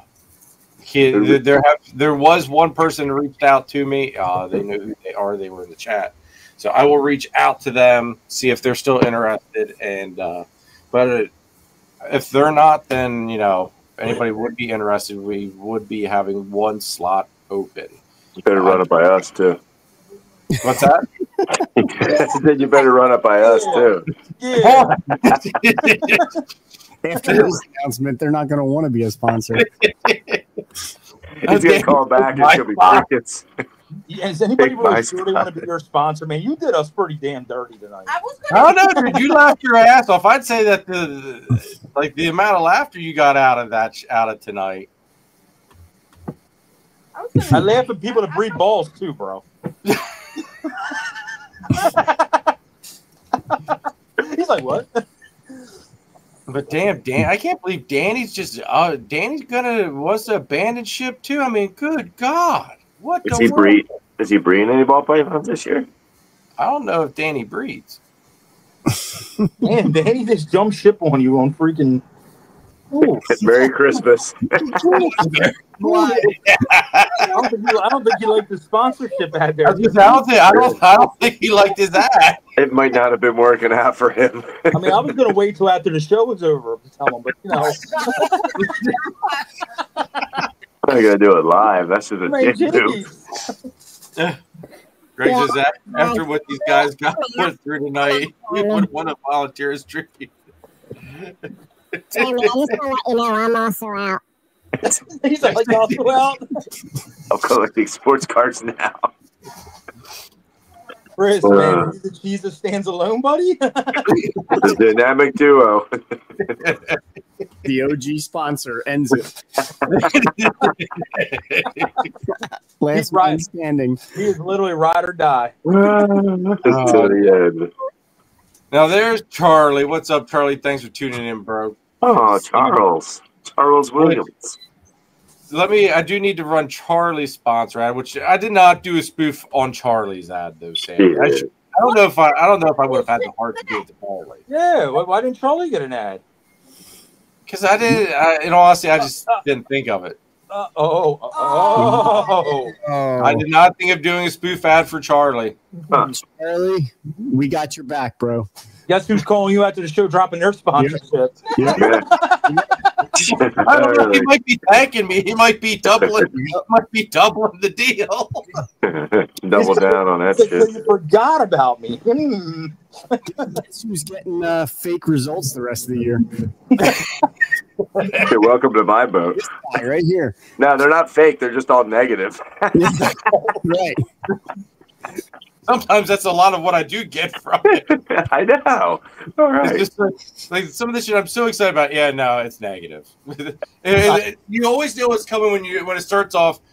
I've got some bad news for it. And it's just like, oh god. It's like, all right, well, everything that I wanted is obviously not. Do you give him a hard time and make him feel bad? No, because you can genuinely tell he feels bad telling you. Charlie, you need to send Jeremy a Cedric Tulsa and tell him it's not even a ball python. It's carpet. It's just nothing. If you get banged by Nathan, you'll get tested by Charlie. If you get banged by Nathan, you'll get tested by Charlie. Smart move. Smart move. That's what Charlie and I have been working on. It's that test. Don't worry. After the bang test gets sorted out, all the bangs will be tested before they get delivered. Get that stamp. All right, here's shedtesting.com, guys. Stop wasting time trying to prove out animals or taking chances on possible heads or genes you don't know that are there. Head on over to Charlie at Gray Rider Reptiles and shedtesting.com for all of your shed testing needs. He's fast, accurate, and adding new tests on a regular basis. So head on over to shedtesting.com and check him out. Make sure to use the code CARPET15 for 15% off of your shed test order. Use nothing but the best at shedtesting.com. Charlie, so wait, what did I miss? Charlie, go back and watch the show on replay. Everybody had spoof ads that I did that I wouldn't have felt guilty about poking at a little bit. Everybody but you. Everybody but Charlie. Everybody but Charlie. He doesn't like you, Charlie. Don't worry about it, Charlie. We'll get you something together. Yeah. We won't let you do it. Go back and rewatch, Charlie, because there were some good spoof ads. Charlie's our smart guy. Morbid wants to know, when's the monsoon test? Charlie just locked off. Crickets. Every types them in. $10, Nathan will tell you the results. I can make it anything you want. After bang, that's the answer we want to see. Oh, look at that. Just so you know, guys, that does not give any type of timeline, just so you're aware. That could be next week, next year, 10 years from now. Oh, man. It's a tricky one. Now, Nate, do you want to tease anything about who you're going to be having on in January at all yet, or do we want to let that as a complete surprise for now? I don't know who I'm having on in January, because since you told me I can have anybody now, I have to rethink this all. I don't know. We're gonna find out. You're gonna find out. One week in January, Nate. You can bring somebody else on another week. You're right. I could bring someone. I could show up every week with a new person.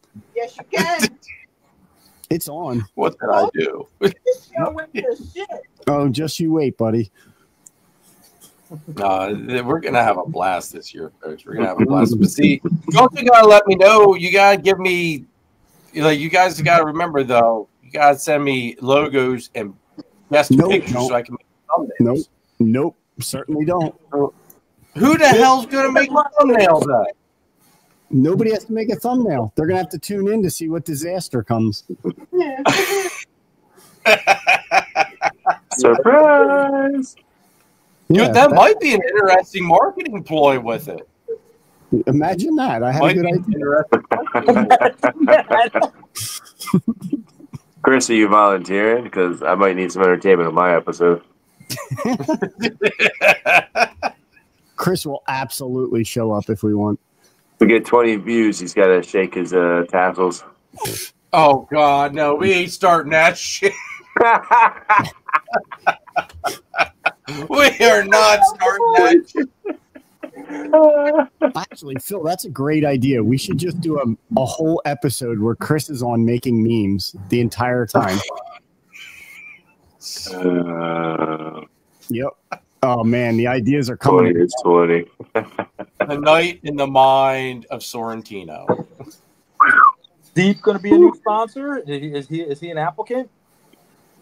No, he said Jeremy's shit was too expensive. Oh, okay. Yeah, he didn't. Yeah, he didn't want to support Friends. He said, "Why would I would pay to be on that shit show?" That's terrible. Why does he have one? He has his own soundbite.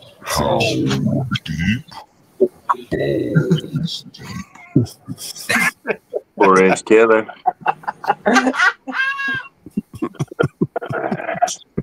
The balls are mighty close at 4 inches. You didn't want my bird food. All right, here's the thing. When he finally makes something that I want to buy from him, you know what he fucking tells me? He tells me no. Oh, God, did he just say that? Oh, he said it. He said it. Damn. Finally, Chris, when you finally make something. No. He did make something I wanted.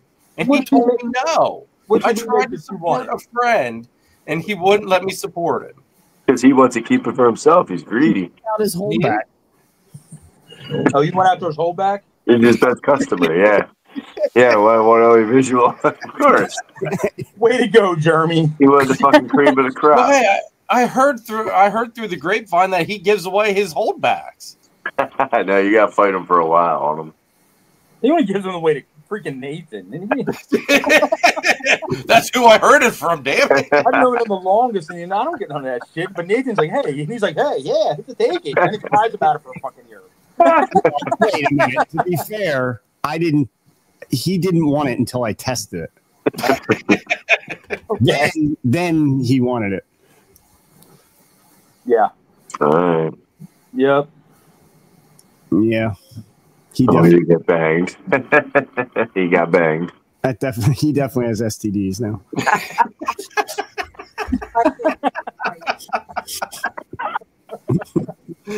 Oh my God. So, folks, you also might realize that the show might be taking a little bit of a different turn than usual. Yeah. It's no longer family friendly. No. Yeah, it might not become as family friendly as it once was. But you know what?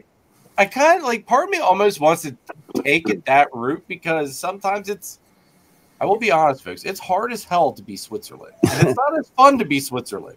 And I've been told that me thinking I am still Switzerland is a whole line of shit, and that I'm lying to myself.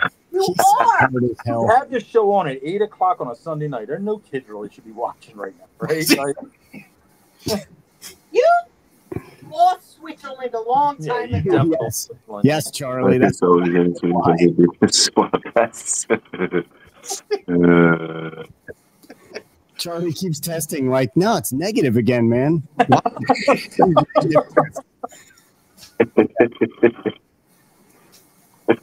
Oh, God. Yeah. Yeah. Oh, God. Yeah. This episode as well will forever go down in freaking infamy. The Yeah. freaking Funniest things I've ever seen.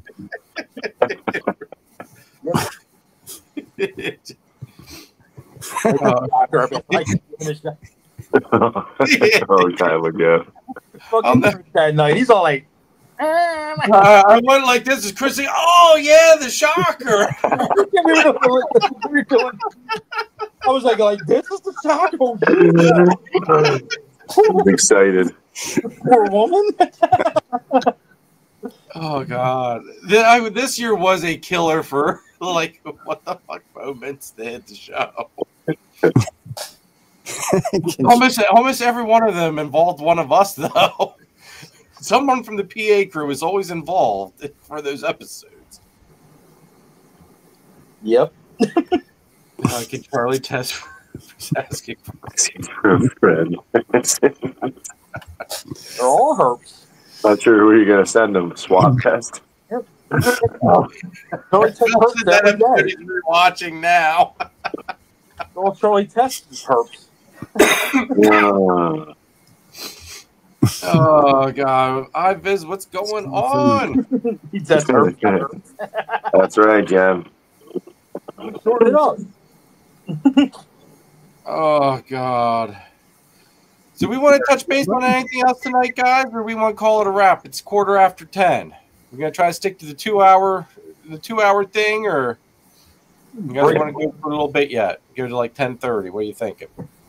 Yo, Whatever you want, man. what do you want to talk about? Well, I don't know. I thought about that whole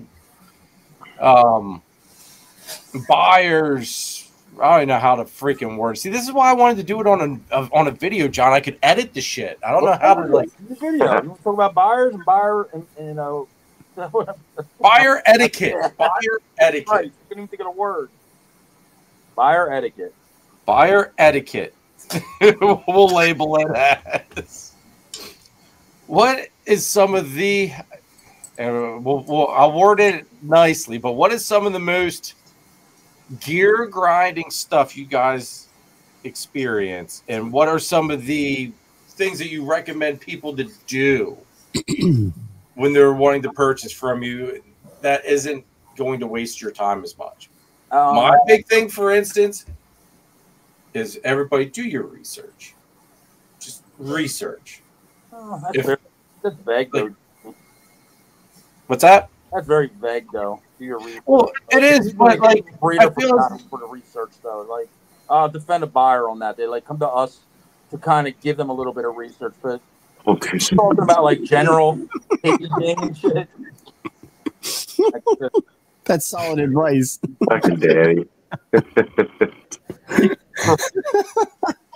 But research, meaning like care, maybe like all that kind of stuff, and knowing that they may be solo or like it's such a big thing. Sometimes I get asked questions by people where it's blatantly just telling me that they have not remotely looked up, watched, read anything, or even remotely tried to help themselves. So what's your first question? What's your first response to somebody that starts doing that? My first response is go over to my YouTube channel. Here's the playlist. If those videos in that playlist do not answer or help you, let me know, and then I will walk you through it after that. Yeah, none of them are doing that. Well, So that's like 2%. that. So what do you do with them when they want to buy a snake that day? You tell them to go watch the park, watch the If they want to buy the snake, like, are you talking about like at a show? Yeah, like I have a ton of newbie people come up and ask just like 1,000 random questions, and sometimes at a show you're kind of forced to walk them through it. But I'm talking like people that legit have the time, like they're messaging you, like just where you get that feel of blatant that they're not even trying. right. Okay. That's what, like, new people at a show, that's a different subject. That's a different area, I feel, as though someone that's talking to you on a regular basis, but it kind of seems like they don't do their due diligence sometimes. Yeah. Like, that's where it starts grinding my gears. Yeah. I mean, people that are looking into balls, yeah, I think they should definitely do a little bit of research before really trying to jump into it, caging, refracting, blah, blah, blah. What's your room temperature at, all that kind of stuff. Like, if they can do that, great. It's a great buyer. Like, a lot of these guys don't do that, unfortunately. Kind of got to walk them through at the table. Like, I have guys come up and be like, oh, man, it's a cool snake. What I got to put it in? I'm like, oh, boy. Like, like here we go. Like, but, so that's whatever. My pet peeve for, like, the buyer stuff, somebody walks up to the table, going over shooting the shit with you. Offer you a price for the snake. Like, say, will you take this much for this snake? And you agree to it. And then literally 5 seconds later, they're like, nah. I'm like, hold on. You just told me what you wanted to pay for the snake. I agreed to it. Now all of a sudden, because I agreed to it, you want it cheaper. That's kind of just my pet thoughts, right? Like, I'm like, did you really just come and offer me something and you were shocked I said yes, and then you're like, oh shit, he said yes today. He's going to go $25. And I'm like, no, I'm not. I get the hell out of here. Yeah. John, how about this one? You have a snake listed for $500. I'm going to hit you up. I'm going to ask you, will you do 4 on it? You say, sure, I'll do 4. Right. And I say, could I have a 3-month payment plan on it, please? Yep. No. Yeah. I have guys, like I said, I've had people ask me for payment plans on $75 snakes. I'm not even bullshitting even a little bit. And I go, what's the payment plan on it? What up, Wiz? And then, what are you thinking? Because I'm just want to entertain this now. Like, literally $75 snake. Well, what can you do? I get paid every 2 weeks, so basically, blah, blah, blah, like 30 days or whatever. I'm like, okay. No. Because like I said, my other pet peeve is read the TOS. And like I said, if you're going to buy from a guy, read what they wrote in their stuff. Like, read what their payment plan options are. Read, like I said, how long the payment plan options are. You'd be surprised. I have free shipping on 90% of my snakes. You'd be surprised how many people go, how much is shipping? They don't even look at that. Yeah, most of the time they don't know. Same way. I'm like, damn, man, you like literally flipped through these pictures. You looked at your genetics. You looked at whatever. You're like, I'm going to buy this damn snake. And you're about to cost yourself some money. Because I'm going to like, tell you what, like, thank God I'm an honest breeder. I could be like, son of a bitch, $75. Yeah, sure. And I don't. I'd be like, oh, the shipping is free. Like, try to, like, instead as a buyer, try to like pay attention to what you're actually buying. Like, look at the pictures. You got questions, ask the questions before you buy it. You know what I mean? You're gonna have questions after you buy it, but like if it's kind of important questions, like probably should ask them before you buy it, right? Not after it's in transit and shipped to your house. A lot of weird questions like that too.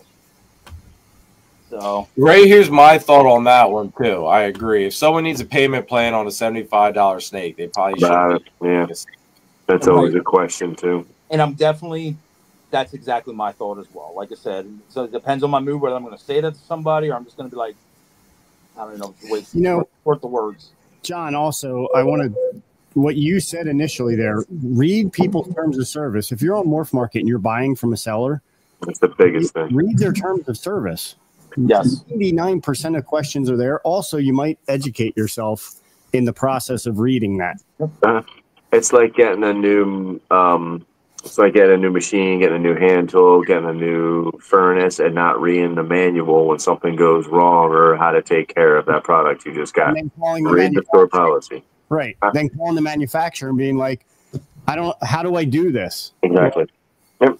The manual's right there. Do right? your research on people too. It's very simple. Like I said, you file somebody, read their feedbacks. See what people are actually saying about them. Go to their Morph Market page. Go to their Instagram. Go to their Facebook. Whatever you want to do to see who else bought stuff off them. See if anybody else is like talking about snakes they bought off them. That'll all give you good indications of whether you want to buy off this person or not. Yeah. Like if you see a snake that's like too good to be true, I see this all the time on Morph Market. And you see brand new seller, Pompeii, $3,000. Probably not a good idea. Like they have no Morph Market or no Instagram, no Facebook. It's probably a scam. It's like because that snake is a snake that takes many years for 90% of us to make. Yep. Right? Like there's probably years of if you check their old Morph Market ads, probably like heads being sold or red stripe yellow. Like look. Like follow the freaking trail, the cookie trail. Like, well, he made spot his red stripe yellow the year before. Oh, he finally put it to black pastel, so he could have easily made the Pompeii, right? And then you see 116 reviews of like this guy sells legitly. Well, that's pretty legit. But you see no reviews, no followers, blah blah blah, and they got this freaking DG blah blah blah. It's probably not real. Yeah. It's like a stolen ad, or they're probably taking your money, man. They're gonna shut that shit down so damn fast. You ain't getting it. I think the other thing that always gets me is, and I get everybody wants a deal, but I feel as though as breeders are a little bit more likely to cut deals if the people are repeat customers. That always helps. But like if you're a brand new customer and you're going up and you're asking somebody to start hacking and slicing like they're Michael Myers, I mean, like that doesn't leave a good taste in the breeders' aspect of you anyway. And so I think that's also another thing that a lot of buyers need to keep in mind is like, there's a time and place, and let that, at the breeder, like if you want to make a fair offer, that's fine. Oh yeah, I love that type of engagement. You know what? But I would actually add to that and say paying asking price the first time you buy from a breeder goes a long way. Oh yeah. Hell of a long way. That's a really good one. One big, smooth, clean transaction, and it's like, okay, you remember that stuff. Especially if it's already a deal. Like we're known for that real decent pricing. Like I don't like to haggle a lot, so I usually hit like the bottom end of what I'm just kind of want. If somebody does that, you're right, Nathan. Like my respect level goes to the roof. Right. Next time you come back to me, like I said, and I have a lot of repeat customers. Deals start getting sweeter and sweeter longer you do know me. Especially if you know when to show up to John. Yes. Hey, I'm just talking about who I am, but right, dude. Like it depends. Like you want deals from John, I will put you on a list and send out a text, and that's when you guys all contact him for your deal, right? $10 a month. That's all I charge for that service. Oh, you go pick They're getting them special coupons every month. Yep. Yeah, but no, that's a good point too, Nate. Like that's a very good point. Like that lets that mark, that us as breeders will remember though. Yep. Like Aaron said, it's good to always get offers made too, though. You get some kind of starting point too sometimes, and some sort of conversation engagement is started then. Yeah. The other big pet peeve I have with some customers once in a while is telling you what they're going to do. Exactly how it's going to get done, where you're meeting them, what you're doing, when you're all that stuff. They're not asking you like, can you ship it out? Like, I need you to ship it out Wednesday, blah blah blah. I'm like, or Thursday. I'm like, I don't ship on Thursdays. Like, read the terms of service again. I ship Tuesdays and Wednesdays for the safety of the animal. You get caught up in the weekend. So like that doesn't work for me. But like, okay, then I'm not your guy.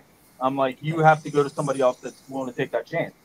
Yeah. And then they get mad at you, but it's like, if you read about me before you got your hopes all up, maybe we wouldn't be having this conversation. Very, very entitled kind of stuff goes on there. And I'm not saying everybody's like that because they're not, man. Individuality.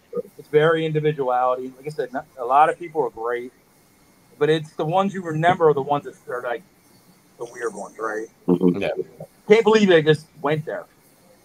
Then you got guys that literally they're going to buy a snake off you, and they're telling you what it is. Oh, I love the ideas that are telling you what's there when you're like, it's not there. Not like, even in the pairing. Like, I'm like, oh, okay, well, that's a lesser. Not the bamboo. Like, I'm pretty sure it's bamboo. I whatever. I'm not talking about like a gene that can hide in something like lace. Okay, I got something that's a possible lace. You want to bat me on that a little bit? Like, do you think it's lace? That's why I put possible. I have a pretty good indication that it probably is lace, but I put possible to cover my ass. But something like a main gene, like straight up Mojave, whatever, and they're telling you that ain't it.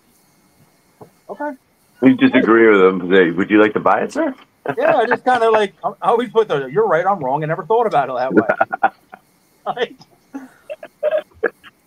that's, like I said, that ain't everybody, but we go through it as breeders, man. The more people you deal with, the more freaking shit we You know what? Here's another one. When you're looking at animals on wherever, let's say Morph Market, and you come across whatever it is, let's say it's a yellow belly clown. Make sure that it looks like a yellow belly clown. Okay. And I'm not saying that because mis-ID'd, but I've seen too many times where people come back after purchasing an animal and want to argue whether it is what you sold them. Understand there's a reason in our terms of service we make our best guess as to what it is. If you don't think it is, then don't buy it. Don't come back later and say, yeah, I don't think it is now. Well, I can't. What do you want me to do at that point, right? We're doing our best to identify animals, videos, all that stuff. Like we supply that stuff. Like, take a close look at it. Make sure it's what you freaking want. Right, and I think that's becoming a bigger issue now because of shed testing. Well, we've definitely come into that kind of realm, and we got a lot of new people selling a Morph Market from the COVID boom, I call it, that don't really know their genetics. And like I said, you got guys that are pointing out a line, it's funny and stuff, but it's really, really, really bad. Like I said, I'll be surfing, and there's stuff on Morph Market that's so far away from what it's listed as. Don't be so quick to gene chase, basically. Gene chasers, I call them. Make sure the gene is kind of looks like the rest of the crowd of what you're actually looking for. Like, if it's totally out of the freaking ordinary of like what it's supposed to look like, 9 times out of 10 it ain't it. Like, you just hit the nail on the head with his last two comments. Everybody thinks. Everyone thinks they have lace. I makes a lot of lace. Yep. And I'm a guy that also, when they come out as babies, sometimes I will mistakenly think they're lace. I have now started holding them back for literally 3-4 sheds before I'm even trying to release them, before I put the actual brand of lace on them, because of how funky lace can be. Lace can be so crazy bright and in your face, and there's some lace that is minute, and then there's stuff that just, I think, comes from these clutches, something was attached, blade gene, whatever the heck, we don't even know is in this stuff, and it kind of looks lace-ish, right? If you look at a snake on an ad, and you definitely go, is it lace? Don't buy it. Straight up. If you see it lace at a show, if you're questioning it, don't buy it. Look for a lace that you go, holy shit, that's lace. And that starts going for all these genes across the board, like chocolate and all these other stuff. Like I said, I got a very unique looking chocolate gene to the point, like I said, I'm going to have to start really testing stuff here that I don't even know if it's testing 100% as chocolate through RGI stuff. I had one come back that I was like, oh, it's chocolate. RGI said no. I have to send my stuff into Charlotte to go, is this actual chocolate, or do I have Wookiee? Or do I have something completely different? Because, like I said, we're finding 3-4 mutations of some of these genes. I'm going to tell you what it isn't. It's not a normal. It's not a kind of chocolate-looking gene. It's a chocolate-ass-looking gene. It just might not be testing for that chocolate. But 10 years ago, there was like 4 lines of chocolate. Right, you had Garcia, you had Belline, you had freaking regular chocolate, you have whatever. Like now Wookiee, which is very compatible with chocolate. You know, they're going to test the same kind of stuff. So in this world of testing right now, we are running into that kind of stuff. But the moral of the story is, if it don't look like what you expect the snake to look like, there's so many damn snakes out there. Just look for the next one. Yep. Don't just settle on it because you're like, oh my God, that guy said all them genes are in that snake. If you look the part, that's when you go, I have to have that genetic. Well, the other thing is too is that if you're breeding, why do you want to get the half-ass version of whatever you're looking for? You should want to have the best quality example for what you're breeding. Quality makes quality. It comes down to price, Jeremy, too. A lot of guys think like, oh, I can get into this genetic cheap because somebody might have it cheap. And then they were like, I got the gene, I got the lace, I got the chocolate, I got the whatever we're talking about. They'll buy it because it's cheap off a newer guy before they'll give you the extra $50 to $100, knowing that your stuff did look better, but they feel like they got it cheaper so they can buy more of something else. I think it's a very big mentality with newer people. Quantity is not the key. I know this. Like I said, I did the quantity. Now I do the whatever. Now I do the quality.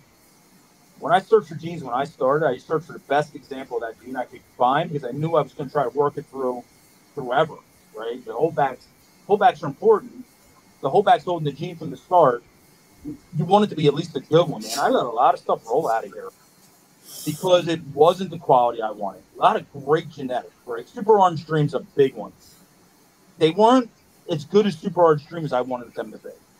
Yeah. Well, I cut them loose, man. That was hard. I could have just been making Super Orange Dream pies and just been selling them. But I wanted my Super Orange Dream pies to look the best they could possibly be. So I started projects overdue to quality of animal. Ghost, another one, Chris, we were talking about earlier. I had a bunked Ghost gene in this freaking collection at the very beginning. Gave it hit Ghost, and man, it was shitty. It was grainy. It was greeny. It was just not good. So I bumped that Ghost out of here, and I got a really insane Ghost Blackhead back then. And then I started doing all this stuff about Black Pastel, and now they're orange. They're freaking look like layer cake. Now the Ghost gene that runs through this collection is insanity. And I think that goes for every genetic across the board. And not Ghost, it's not just chocolates. Every genetic you have, if it's good to start, pretty snakes make pretty snakes. Yes, exactly. And that's always rings true. Julia wants to know if you could show a good example of a lace, John.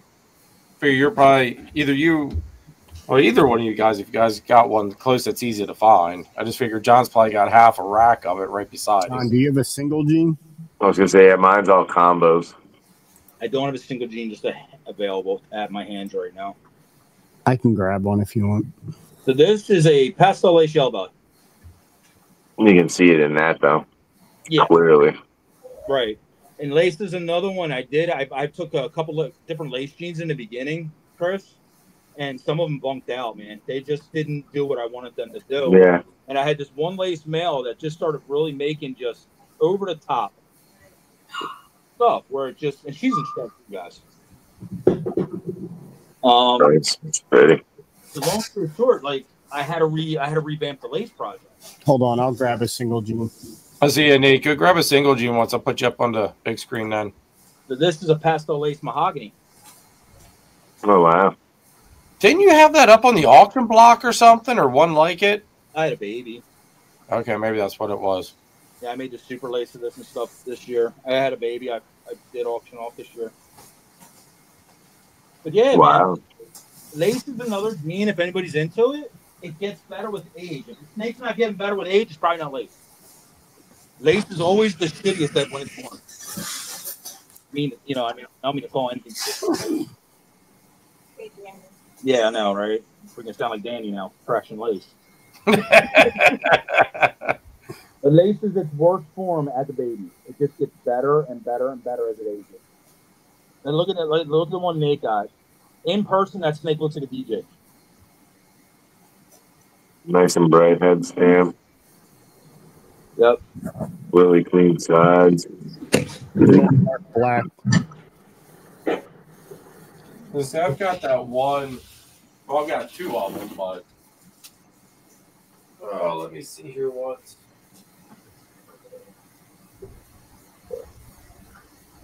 John will appreciate an update on this guy. It's crazy.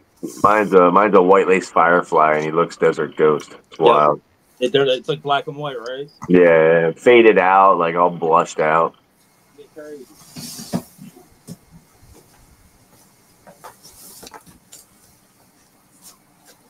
Yeah, see, like lace, another trademark a lot of people like just totally bypass. When they start taking combos, they get floating alien heads. They usually start pulling up from the bottom. Yep. Start getting the belly tracking, especially when you hit yellow bellies in them. It really tracks out. Oh, yellow belly kills it. Yep. And you see how Jeremy's snake, the bottom, this snake is mahogany. We've learned when the mahogany hits with the lace gene on top of especially like a leopards and stuff, it's really pulling that belly up around the bottom. It's not just a speckle pattern. The whole entire body lifts. Oh, please, Charlie. Charlie, I'll hold back these sheds for you the next time they throw them out or next time they shed. Hold on, Phil. I'll grab that one. Charlie would like some of all your lace sheds. Right. But he has the lace test. Okay. He says, I'm sitting here dying for lace sheds, and these guys are whipping them out like they're Oh, the reason.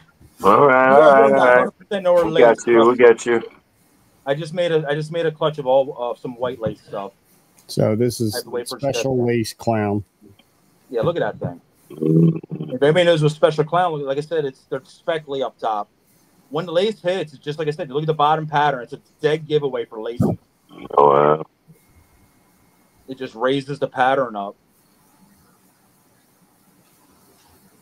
Yeah, that thing's incredible. It looks like a trucker with his headphones on.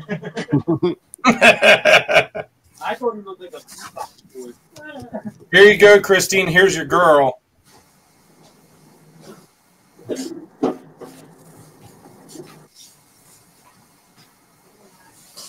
going back in the shit again already. God damn. These are good.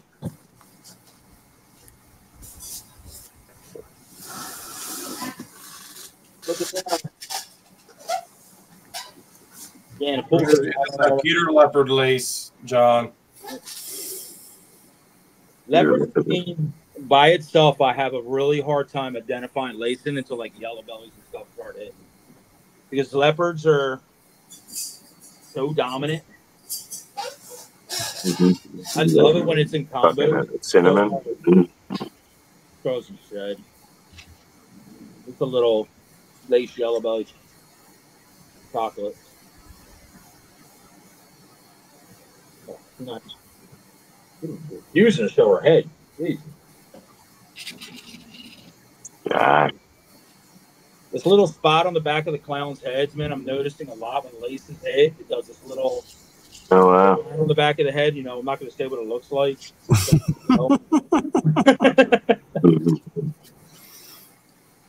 But the yellow belly, you see, like it really started scrambling the pattern up in here. Kind of like a lot of the red stripe stuff does and whatever. But this girl out of shed is absolutely just mind-blowing clean. So, yeah, sucker for lace. Hey, the world's first, I think. I don't know for sure, but Citron lace. Ooh. Clown. And I'll show you one more. I love how John's camera focuses on something different all the time. Chases them around. And the NG Citron lace. Oh. Okay. And these guys are both possible heptapod. So we'll see what the future brings them, man. Like I said, I don't think lace can hurt anything. Look, it's focusing on his ass now. Yeah. Camera got big. Son of a bitch. Julia said that was something else. I don't know what to deal with this damn cameras. It does just like to move all over the place. It's like wacky. Jason says he needs some of that Citron once shipping thaws out. I'll say, man, I'm excited to get Citron into some stuff too. I mean, I've got that boyfriend, yeah. We made some pretty groundbreaking stuff with Citron this year. I think it's going to have a gene. I think it's a gene. It's going to have legs with certain combos. It's just adding like a little different color pop and pattern pop stuff. Yeah.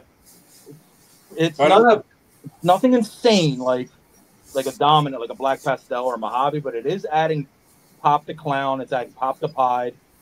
And like I said, I haven't taken it too far. Black pastels, Anchies, yellow bellies, and Mojave. I've done it in. We've done it in Bang this year. But I want to take this thing a little farther. I've done orange dream versions that are pretty neat. And then, yeah, that's it. I love that a lot of guys now this year. I made a lot of it. Got into it so they can start taking it into their projects, man. Like somebody taking it a puzzle. That'd be amazing. I don't have puzzles. So I'd love see somebody do that. Xanthic. That'd be another great one. I love it. No, Trey, that's next. That's part of next year's pairings. Citron and the Xanthic next year, or 26. I'll say that 26. It's Citron. Lace is for 26. Citron, the super Citron stuff this year was really badass. But yeah, anybody has Citron or needs Citron? Like I said, we got a few left, and we put some on Morph Market. It's a gene that's been around a long time, but not many people had it. And the Citron I do have is legitimately proven to. It is a gene, and it is supering and everything else. So here's that boy I got from you, John. That banana leopard Citron. Yeah. The spots didn't really get crazy on it. No, he looks good. Like his color is still phenomenal. I think glue is a baby. It just glowed the the camera's like calling him out. He's still glowing like crazy. Nice. Yeah, no, he's still like now his pattern actually has like really bright orange outlines to it. There's the siblings, man. Like they're freaking sick. Yeah, I'll put you up on the big screen. Like this was that one when we were doing actually some shots for the Triforce ad that John or Christine pulled it out. I was like, I need that. This thing came out almost Krypton looking. It even has like the head of it. It's weird. It's head clown, head pie. Who knows what else? Because it's that part of that box of chocolates. Yeah, well, I believe it's the Super Enchi Citron, and then here's one with, I believe, hit leopard. Enchi Citron, fire. I can't remember. I have to look at the can, but look how clean that one is. I like how you're trying to get show the snake in and focused on something else. I know. It's like, no, with that. It's got a cool. Wow, that was really clean. But yeah, that one's like super clean. Jeez. So these are both girls too. So yeah, we'll take some really cool stuff to do in a little bit.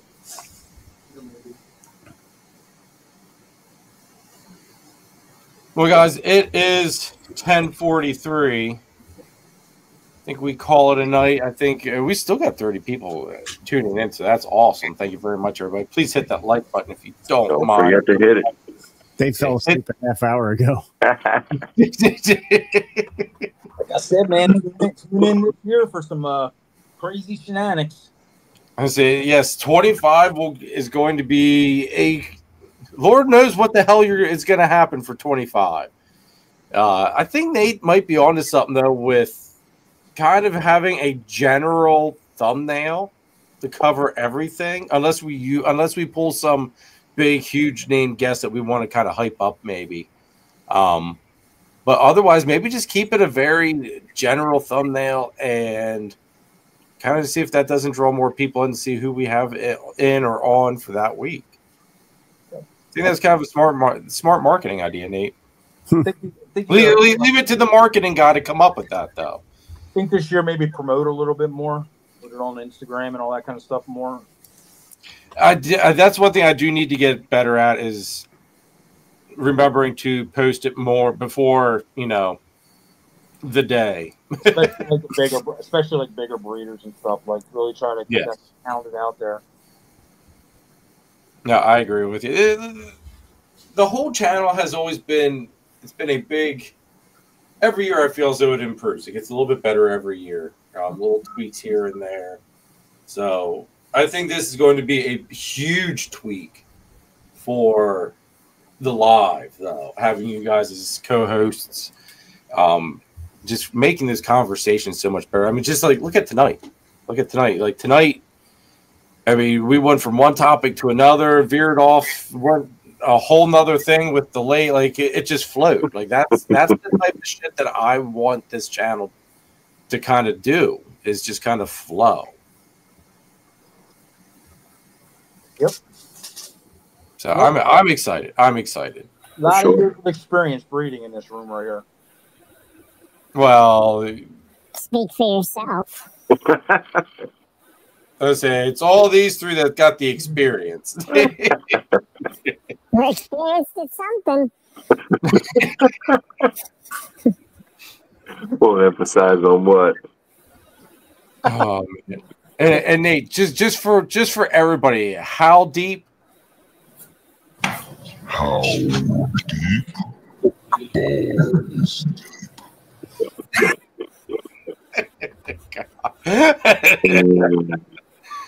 Oh God, that is definitely gonna.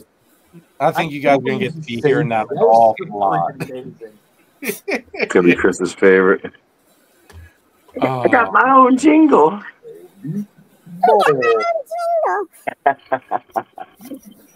Yes, you gotta go back, catch the exciting.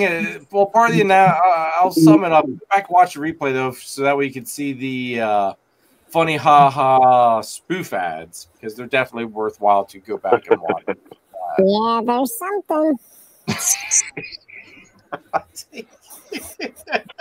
Definitely something. If I'm going to do the co-host shit, I need a box. That thing's amazing. Well, see, all right. I feel as though Nathan's gonna make me have to step my game up now, though, too, because like if you notice, he sounds super crisp and clear. So I think I need to get a whole new freaking mic now here at some point this year. Like, oh, Nate's got one hell of a setup. I think like I'm not gonna go exactly, Step it up. I'm not gonna go all like balls out, but Maybe balls deep, but not balls out. I'm gonna maybe go 4 inches deep. We'll go 4 inches deep, and we'll call it good. Out. I want to make that clear. Please do not do that. There'll be no audience at all, including us. Phil, can you bring that to Gettysburg? Which, well, real quick, we'll touch on the one idea that John had too.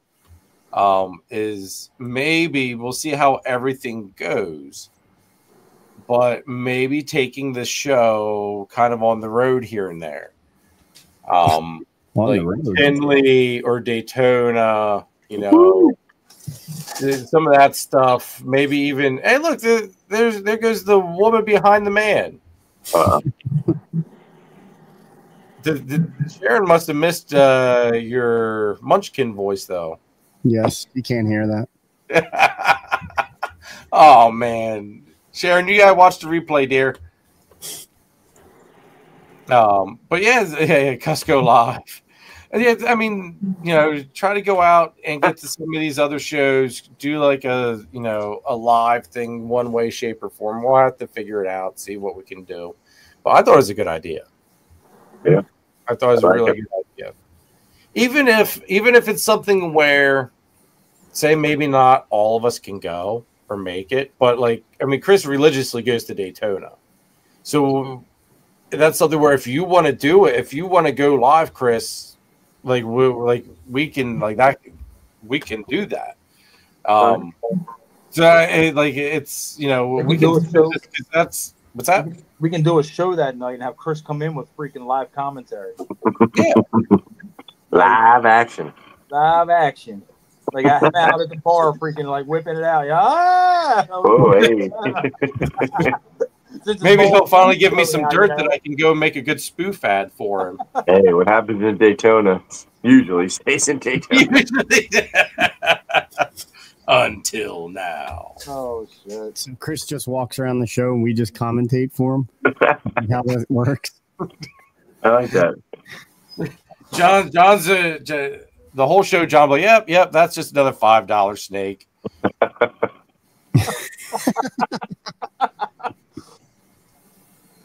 Oh man, but no, great sell, guys. $5 snakes matter, and $5 snakes sell. They do sell. They do sell. You are right. Chris says he wants to play that at my table. Of course you do. Chris, you got to stay awake actually in order to play it, though. That's where the issue comes in. You got to stay awake, bro. He's been doing better.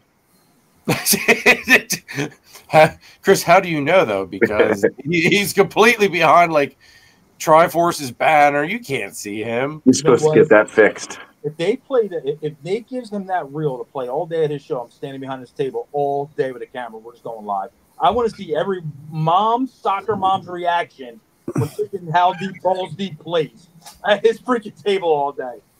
You want to talk about live stream again the whole entire show? No, you know what we need to do? You know how like at some bars, like if someone does something or whatever, or something, certain tips left, they ring a bell. Every time Chris makes a sale, someone plays that over a megaphone.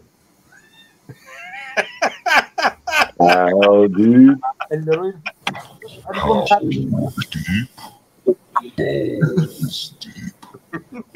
so money I would pay to watch every soccer mom walk by Chris's table and that shit just plays. Little Jimmy and Jenny sitting there like, oh my God, Mom, balls deep. I need Your personal reactions. I need a shirt. I need a sack. Some of the guys at the show make a kid. Oh my God. You're killing me, man. Oh God. Logo? Mom, what is it? Just a giant ball sack. Dude, like I think it took Dom forever to realize what it was, and when he realized what it was, I laughed hysterically. You should see when he made the freaking COVID mask, man. Everybody had balls on their chin.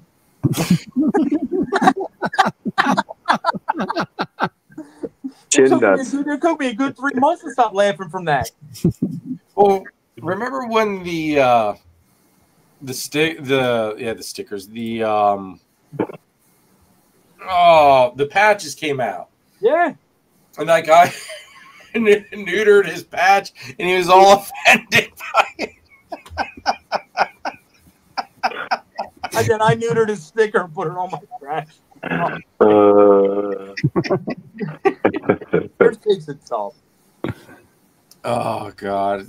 I will say this. I feel as though at some point we do need to have Mr. Balls Deep on with as many of us that is able to join as possible, because I feel as though that would be probably one of the highlighted shows of the year.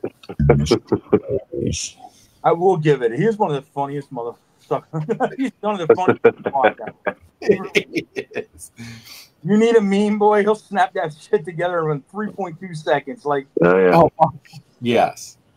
His brain works like no other. It's like, really? It does.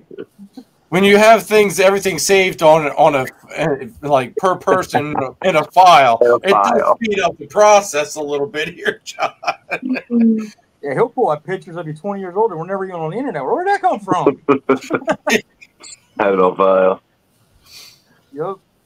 Oh, God. It is great, though. Funny, Chris, we love you, bro. We love you. Remember when, all right, guys. When you took my picture off from however long ago and cut my kid out of it? Remember that? He found it on your wife's profile, like 15 years old. Like wait, what's this now? We were talking about in the group chat about shaved face, like the last time he shaved. Right? Some shit, because, we talk about everything. Like, oh, when's the last time you shaved your face? Well, Nate was like, I don't know, like, it was whatever. Chris was literally within, like, freaking 5.2 seconds, had a picture of Nate from, like, 2003. When he shaved that face. We're like, where the F did you get? Like, he had that shit on freaking save file, like, ready for that conversation one night. He already had it saved.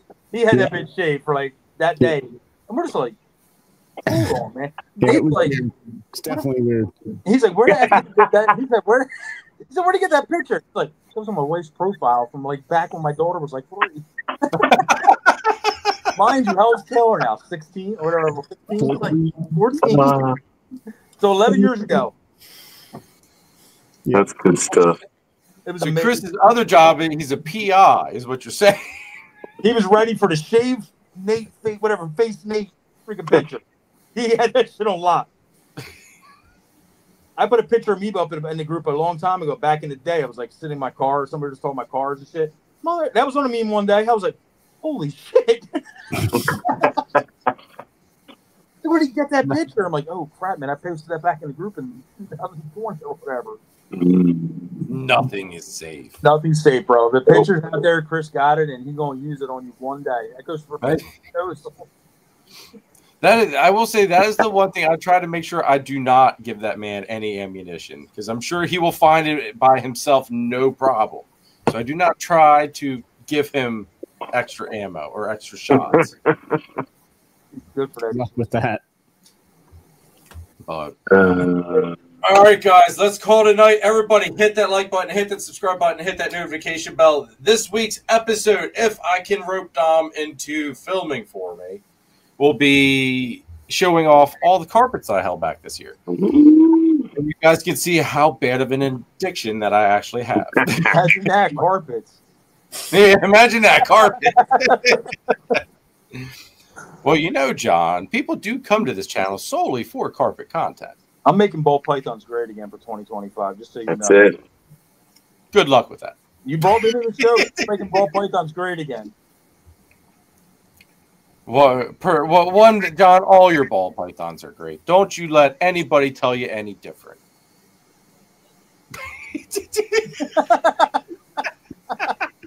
You got it, dude.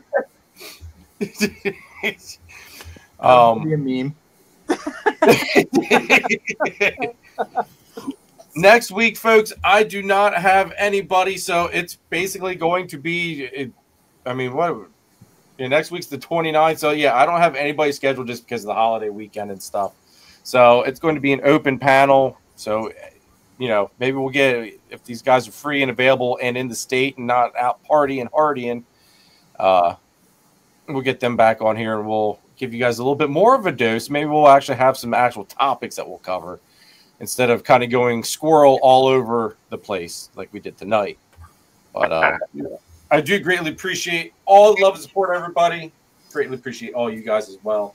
I'm looking forward to 2025, guys. I really am, because I think it will be the most amazing train wreck in the history of podcasting ever. You're in good hands. Yep. Well, I'm not as worried about you two as I am the guy beside me here wearing the white hat. After telling him he can get anybody, it does have me slightly scared. It absolutely should. I like it. It's intriguing. Oh, trust me, it is very. It could be. We'll see what Nate pulls off here. If anybody has any ridiculous ideas for me, just shoot me messages. I'm open to anything. Oh, God. And Sorrentino, that means that you stay the hell away from the keyboard. Do not send Nathan nothing. I already got a whole bunch from him. I was going to say, he's probably been on it the whole night. But everybody, greatly appreciate all the love and support. And you know what? The one thing that sucks is that we didn't get to see my awesome new background. Hey, Because I redid the background. I redid the sponsor logo placement stuff. Like changed. Spoiler: it's a freaking carpet. Hey. It could be a ball python, possibly. It's not. It's a Be carpet. a bumblebee. Yes. Hey, Sharon. I can't hear you. I have headphones on. Oh, son of a bitch. Damn it. Damn you and your headphones. Say it Nate. louder. It was a good try, though. She said, yourself. Well, anyway, everybody, have an awesome rest of the week. Have a very Merry Christmas. Have a great And, Christmas. Enjoy the holiday. Get that breeding done. Be safe. And catch you next weekend here, 8 p.m. Eastern. Have an awesome one. Later. Bye. Later.